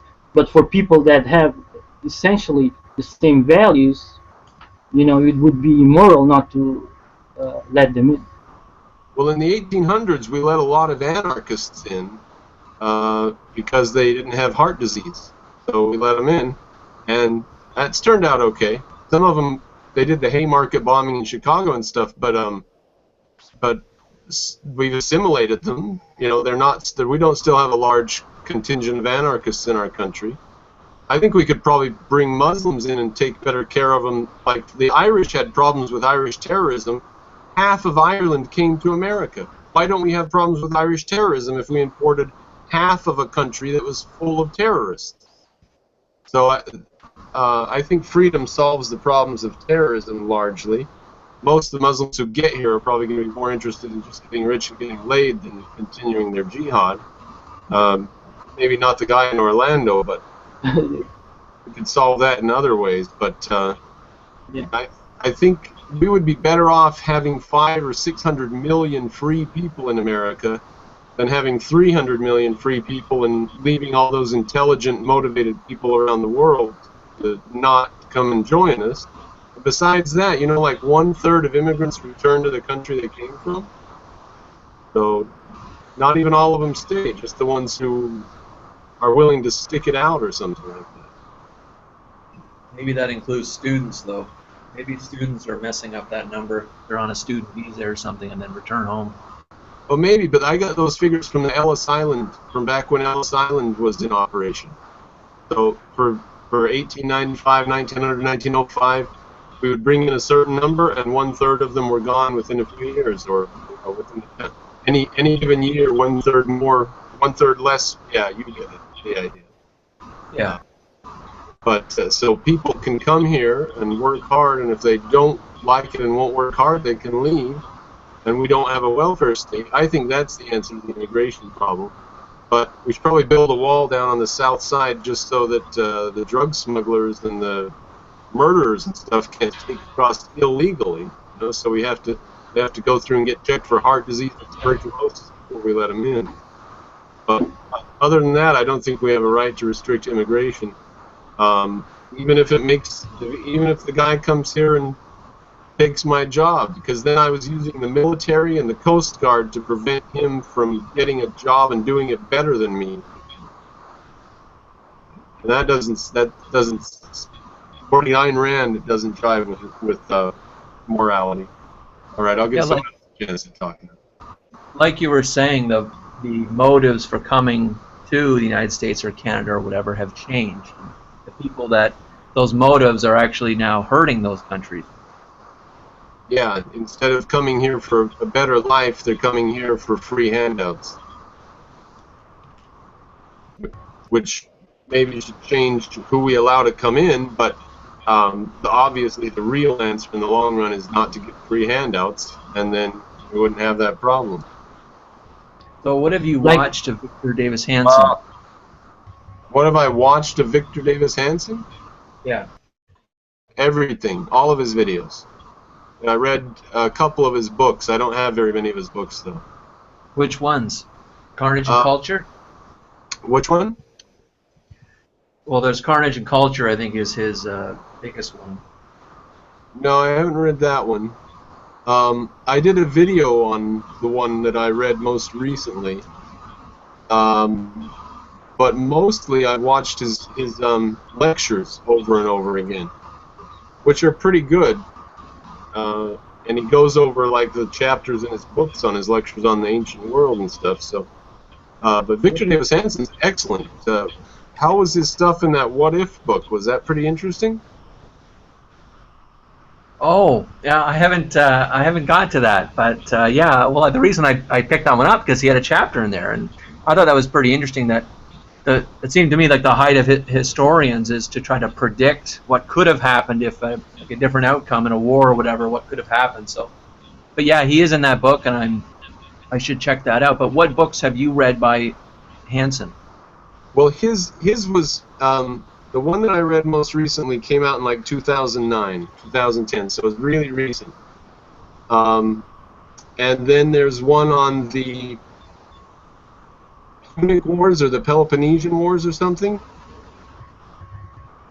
And I may be misremembering, maybe that's not by Hanson. But he has done a lot of writings about the ancient world and ancient Greece and stuff. Yeah. But the most recent one was, oh damn, it's on the tip of my tongue. I cannot remember what it was. But I did a video on it. Excellent book. I got it for $1 on the Remainder rack at Strand. Those fucking bastards. Virtually a new book too. Well, there was an Autumn of War. Was it that one? And there's the Western Way of War, which I've read. That's the only one I've read. And there's Carnage and Culture. It wasn't that last one. It may have been the Western Way of War. It wasn't very long. It was about 300 pages or so. That one was pretty much all about the Greek hoplites. And the main idea I got from that book was that the Western Way of War is you, just like the Greek hoplites did, you line up on the field, you're outside of the towns. The whole point was to minimize violence and damage in the cities and to line up outside in the prairie somewhere and get it over with. That was the Western Way of War. You run at each other, you smash into each other, you try to rout the enemy as quickly as possible, they run away, and it's finished. But what he was saying is that today we've switched. So that kind of warfare happened in World War II, where you just try to get in there and destroy the enemy as quickly as possible. So the nukes on Japan was a way of doing that, and the invasion of Germany was a way of doing that. But we then transitioned to like Korea, for example, which was back and forth. Truman didn't want to use nukes. Then China got involved, and it was just a long, drawn-out thing over years, right? Yeah. And same with all the other conflicts. And what happens is the tactics become drawn out. They involve towns and citizens. They are more guerrilla warfare type. They have terrorism. You have sniping, meaning you just sit there and just shoot random people. That's the bombs and all of that. Even using planes and using missiles and things like that are just ways of kind of just sniping buildings and all that. It's not about getting it over with. It's not about going in and taking it over and being done with it. It's like when they did in Iraq, they would take over one town, then they would leave, and then those people would take it back over, and then they'd have to go in again. It's not this domination. It's now this just like screwing around, and it causes more damage. It costs more money. It prolongs the conflict. So he says that we're a different kind of warfare now. We're not doing the ancient Greek style of just going in and getting it over with as quickly as possible. Yeah, and that's actually a kind of a rare. He calls it Western, and all the other styles of warfare are not quite like that. They go to war so that they can negotiate something or get something, and Western countries go to war to completely obliterate and destroy and occupy their enemies. Like Greece, when Greece went after Persia, they didn't just go and take some of their ports and try to get a good treaty negotiated. They invaded and destroyed completely. Is- Like is- even the lining that- up of the redcoats and all that, the muskets is similar. You just line everybody up and you just shoot and get it over with. That's how it used to be. Is that a good thing or a bad thing? It seems to be a good thing because it gave us the Western world. Yeah, exactly. Like to obliterate the enemy, Yeah. not If somebody- make deals with them. Yeah, if somebody attacks you, no mercy till they're completely gone and completely prostrate. So Yes. that was victory. That's what we should do to ISIS. Oh yeah, well, we've been Well, it's 50 years off of that method. That's difficult because they're not a state, right? And they don't have an army. They're not protected by Geneva Conventions. They're not considered soldiers. So you're dealing with guerrilla warfare. And I don't know how you'd ever deal with that because even if you take over countries, they'll just run to other border countries, right? So I don't know how you deal with that. I know how to deal with it. He elects Trump, and then Trump just fucks anybody who helps him. I'm back with Steve. Yeah, but Trump- what do you do though? You Trump have to would take bomb over the Paris. Middle East. Trump would bomb Paris if he thought he could kill some ISIS people. I like that idea. Nuke That's France. not a good idea. Nuke France. Let's do it. Those Frenchies deserve it. You guys, You know you they guys won't. think You know they won't ever retaliate. Let's do it. It will be fun. Come on. He's eating surrender monkeys. You'd have you to guys invade. think that Trump is going to do that? He's going to take a completely different policy.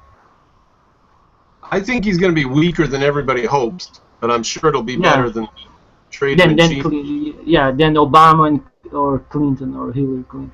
It couldn't possibly be as bad as Obama's been. Not even possible. Not possible. If he did anything, if he woke up in the morning and said, "I'm president," that would be more than what Obama's done for the situation. So, people, Yeah. he just by getting into office, he's going to scare our enemies. They're going to know that they're facing something different. Even if he turns out to be a pussy in the long run, it'll have some effect in the short run. But I think he will have balls as a commander-in-chief. Reagan sure did. Reagan was kind of a good president, right? Yeah, turned around the economy and made Soviet Russia fall apart with Star Wars and stuff. And Margaret Thatcher, I think she did a good job too. She was very good, wasn't she? She was a bit of a socialist over there. But when people say women don't make good leaders, I always say, what about Thatcher? But then my case just falls apart after that because that's the only one I have. So Yeah, the problem with Reagan though is size of government grew substantially while he was, like, between the time he swore in and the time he left. So a lot of people forget that. He did what between the time he swore in and left? Well, I'm not saying he was the part or the whole reason, but the size of government grew pretty substantially while he was president. Yeah. Or That's one thing I don't think Trump's going to address. I think he'll probably let the government go on growing, and he probably isn't worried about that too much. But that's been a problem with the Republicans for a long time. So, Do you guys know some of the dates of when stuff's happening in the U.S.? Like, when is there a Trump and Hillary debate happening, or when does stuff start ramping up down there? I don't know. Hillary hasn't had a press conference since October. She's like going on 9 months now, so she's not keen on being seen in public. It's very controlled circumstances. I doubt she'll debate Trump, and if she did, it would be a effing disaster for her. Have they had the Democratic National Convention to officially pick Clinton? They finished it in California, didn't they? If anyone wants to correct me on it, but I think she won in California because they didn't count 2/3 of the ballots. So she won, and now Bernie's suing, but she has the Democratic nomination. Bernie is suing over that? Well, they didn't count 2/3 of the ballots. I was wondering whether at the DNC there would be, like, the Bernie people would protest. I'm just wondering I'm curious to see the spectacle that would happen there. They're keeping a pretty good lid on what happens. I mean, like the black girl, Black Lives Matters, that came up and stole the microphone from Bernie that time. That stuff is not really making it on the news. And how about at the Bernie rally, a group attacked another group and started punching them, and then they found out that they were both Bernie supporters, and they all started cheering Bernie, Bernie. They're so violent they actually fight themselves at their own rallies. So to say that Trump's supporters are the ones bringing the violence, and all that's not talked about, but what you do see is violence at Trump rallies, and they don't say who's causing that either. The goddamn fucking media. Yeah, well, there's lots of YouTube videos that show the reality, that are showing the violence against Trump supporters, but I don't watch TV. I haven't had cable in quite some time, so I don't know what the mainstream media is saying. Well, I just go on Google News and just read headlines of stories that are in Washington Post and Huffington Post and whoever's on Google News, and it's very, very much like, oh, there's so much violence at these Trump rallies. And then you go on YouTube, like you say, and you can get the real story and see these videos of what's really going on. But don't run that on CNN for sure. I don't know if y'all saw that video with Trump talking about his vet contributions for veterans.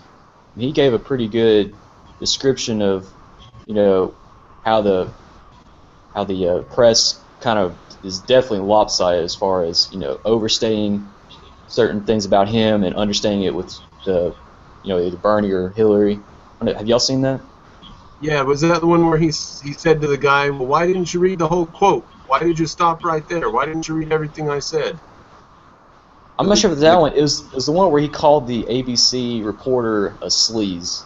I think that's the one, yeah. And he's like, well, you're a sleazebag and you're not very good at your job or something. Yeah, that's right. Yeah, that was good. Yeah, it's brilliant. He's showing them out for. I mean, they'll take anything and twist it in any way to make it negative for him. Has anybody heard about the study that correlates psychopathology with being on the right of the political spectrum? Supposedly done by universities. Have you heard about that? Not really, but it wouldn't surprise me. Well, no. Well, they say people who are in favor of, like, the Republican Party, freedom, gun rights, stuff like that, tend to be antisocial and psychotic. And this study got published, and it was splashed everywhere. And then Method Watch, I think, is the website, which is a scientific. They go and they check up on people who announce things scientifically, and they go look at their research. Or Research Watch, maybe something like that. they went and looked through this whole paper and looked through all the methods, and it turns out there was a mistake, and they inverted the information on table number 1, figure number 1, and the correlation is actually the opposite of what they said. Their own methods show that people on the left tend to be violent and psychotic and unstable, and people on the right tend to be more mature and more informed. Their own methods showed that, and they just took the table and clicked it sideways and said, oh, stupid Republicans are psychotic. Anyways, they got caught. You guys can look it up if you want to. It's information that's Wow. they splashed all over the media as real and informative, and then they got caught with their pants down. Are they reporting that in the media? Are they saying that it was a mistake?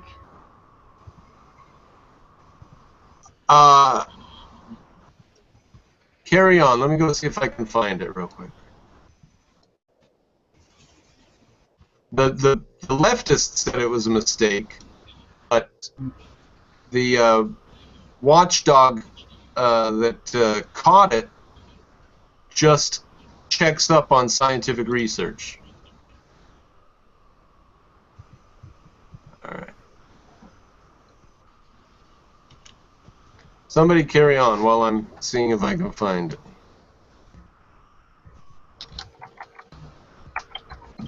So for y'all in the States, are y'all going to vote for Trump or Johnson?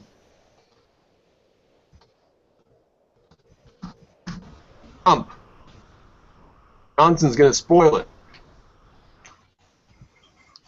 Well, I'm a non-voter, so I'm just not voting.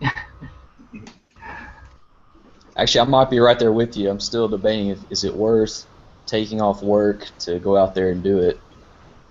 It's kind of why I wish they would make the process a lot more convenient. Yeah. Like I think that it's going to be the same thing. I think Trump is better than Hillary, but I think that the bottom line is going to be, just the same thing. Right.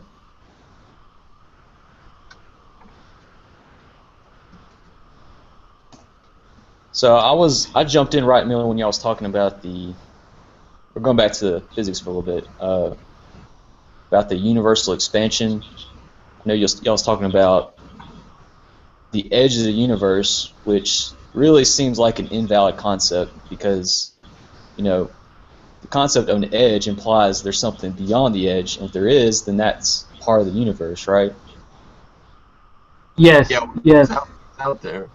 But isn't that a moot question if you could never get to it anyway because it's traveling the speed of light and you can never catch up to it? So why does it matter since there can be no cause and effect out there past the end of it? Why does it even matter? Of course it doesn't. It's not there. And if you ever went there, then you would be there and it would be there. And like the evidence is running away from you. You can never catch it, right? Right. Yeah, actually, have y'all ever? There's these videos on YouTube. I think it's NPR. They're really good about. I guess they explain stuff, try to explain stuff to the layman about Big Bang Theory. And one of the interesting things they talked about was they made it as if the Big Bang is not a theory that tries to explain, the nature of existence, but rather it's just it's kind of local in the sense that it's a local phenomenon, but the universe is actually bigger than what the Big Bang actually tries to explain. Like not that the Big Bang is the start of the universe, but it's just a start of a part of the universe that we know, and that beyond that, like I said, that expanding that horizon, there's actually stuff beyond that already that we just can't perceive because, like I said, it's expanding faster than the speed of light, so we can't see beyond it, and there's potentially something beyond that already that we don't know of. Like other universes? Other parts of the universe that we can't perceive because it's beyond the horizon of perception by us. Yes. Like our universe is like a planet or a galaxy in this bigger universe, in this, Right. larger universe. Right. I guess you could say that the part of the universe that we can perceive, is just a small part of the actual universe that, of course, this is all speculation because we can't perceive the rest of it, but that's the idea. Yeah. I think the Big Bang doesn't make sense, and it comes all from the assumption of the redshift, due to redshift due to Right. velocity. Yeah. Which goes back all the way to Einstein's theory of general relativity, or general theory of relativity. Yeah, like, for example, a lot of people say that Einstein predicted the Big Bang, but there was another scientist, I can't remember his name right now, that sort of added on a few more concepts and formulas that actually prove that the universe could be expanding, or there are black holes. Like, it was someone else that came up with the theory on top of the work of Einstein. Right. Actually, Like, I think it was Einstein that actually, like, somebody would, when he came up with his equations about relativity, somebody came to him and, like, I guess after analyzing them, and asked him, like, does this show that the universe is actually expanding? And he basically said, no, that doesn't explain that. That's just how the equations work out. That doesn't mean it's actually happening. So I don't think he actually agreed with actually it. believe it, yes. Yeah, and I've heard also that the original theory actually predicted that the universe would collapse, not expand, right?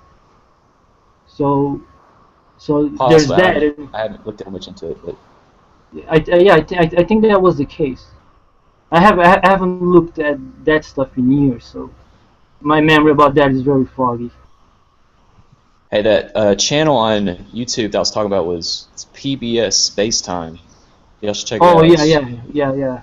That It's one's mainstream. really good. It's mainstream stuff to the extreme. It's Right. just like I think it's just like fairy tales. Right. I'm not saying it's true, but it does a good job as far as going into depth as far as explaining those mainstream ideas. Like, for instance, Yeah. like Yes. the Big Bang Theory. Yeah. If when I was a kid, I would love that sort of stuff. But nowadays, I know it's flawed.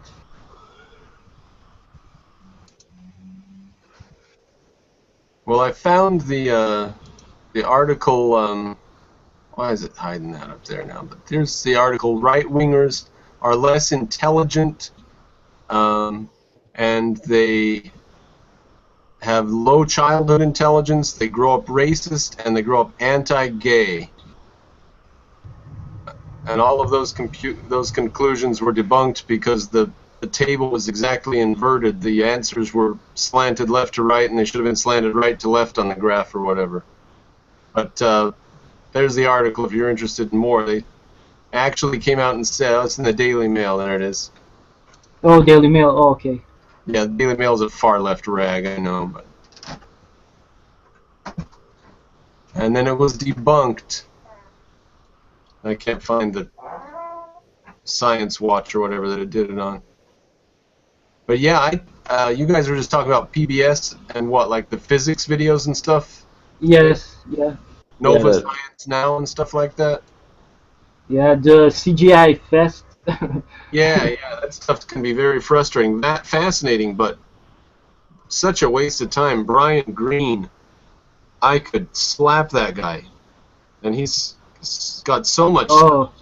They go on about. And Michio Kaku, the other guy. Have you guys heard of him? Yeah, what's his problem? I did a call. Oh yeah, string theory. Yeah. He advocates that. Michio Kaku. Yeah, Michio Kaku. Yeah, he's a nut. Yeah, it's like these grand theories that are unapplicable. They're just fairy tales out there. It's just I think it's just all those things are just very misleading for our understanding of the universe. Yeah, string theory is a particular tragedy. I heard. Oh man, yeah. Neil deGrasse Tyson said that he doesn't mind it. He says they don't do any experiments or anything, which is telling.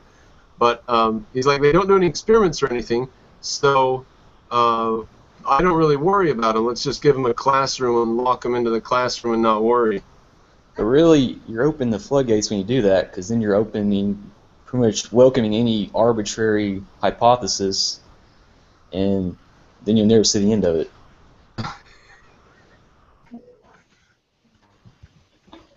Like string theory is just a big hypothesis. It's not actually, it's not a hypothesis because it's not backed up by observation. No, They that's just what made it up. hypothesis means. That's what hypothesis means. They're doing a perfectly fine hypothesis in the sense they're kind of like you and me and all of us are talking right now, but they're a bit more crazy about it. But it doesn't matter in terms of degree. But the thing is that they didn't observe something and then made a conjecture about it. They just made that stuff up. I think there's a good Isaac Newton quote that I think's really good here. He basically said, "I frame no hypothesis," which basically means He said that. Yeah. Show me But some evidence. Otherwise, I'm throwing it out like from the outset. Yeah, but I think that stance is a little bit anti-conceptual because we need to make hypotheses to understand things. Right. And a lot of scientists of his time was against it. For example, Huygens was against it.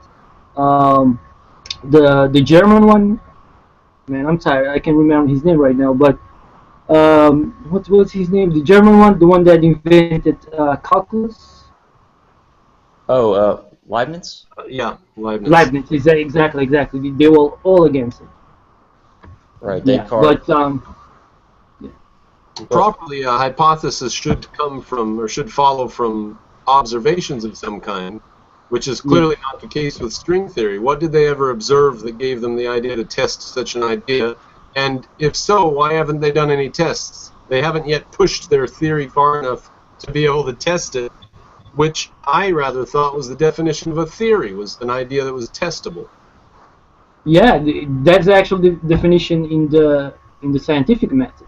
But according to mainstream scientists, it's just something that they made up, and it's valid because they're in the position of authority, and so they can call it a theory. Yeah, that's right. Hey, well, listen, everybody. I'm going to go get a sandwich, and then I'm going to come back on in a couple hours and try to do another one of these.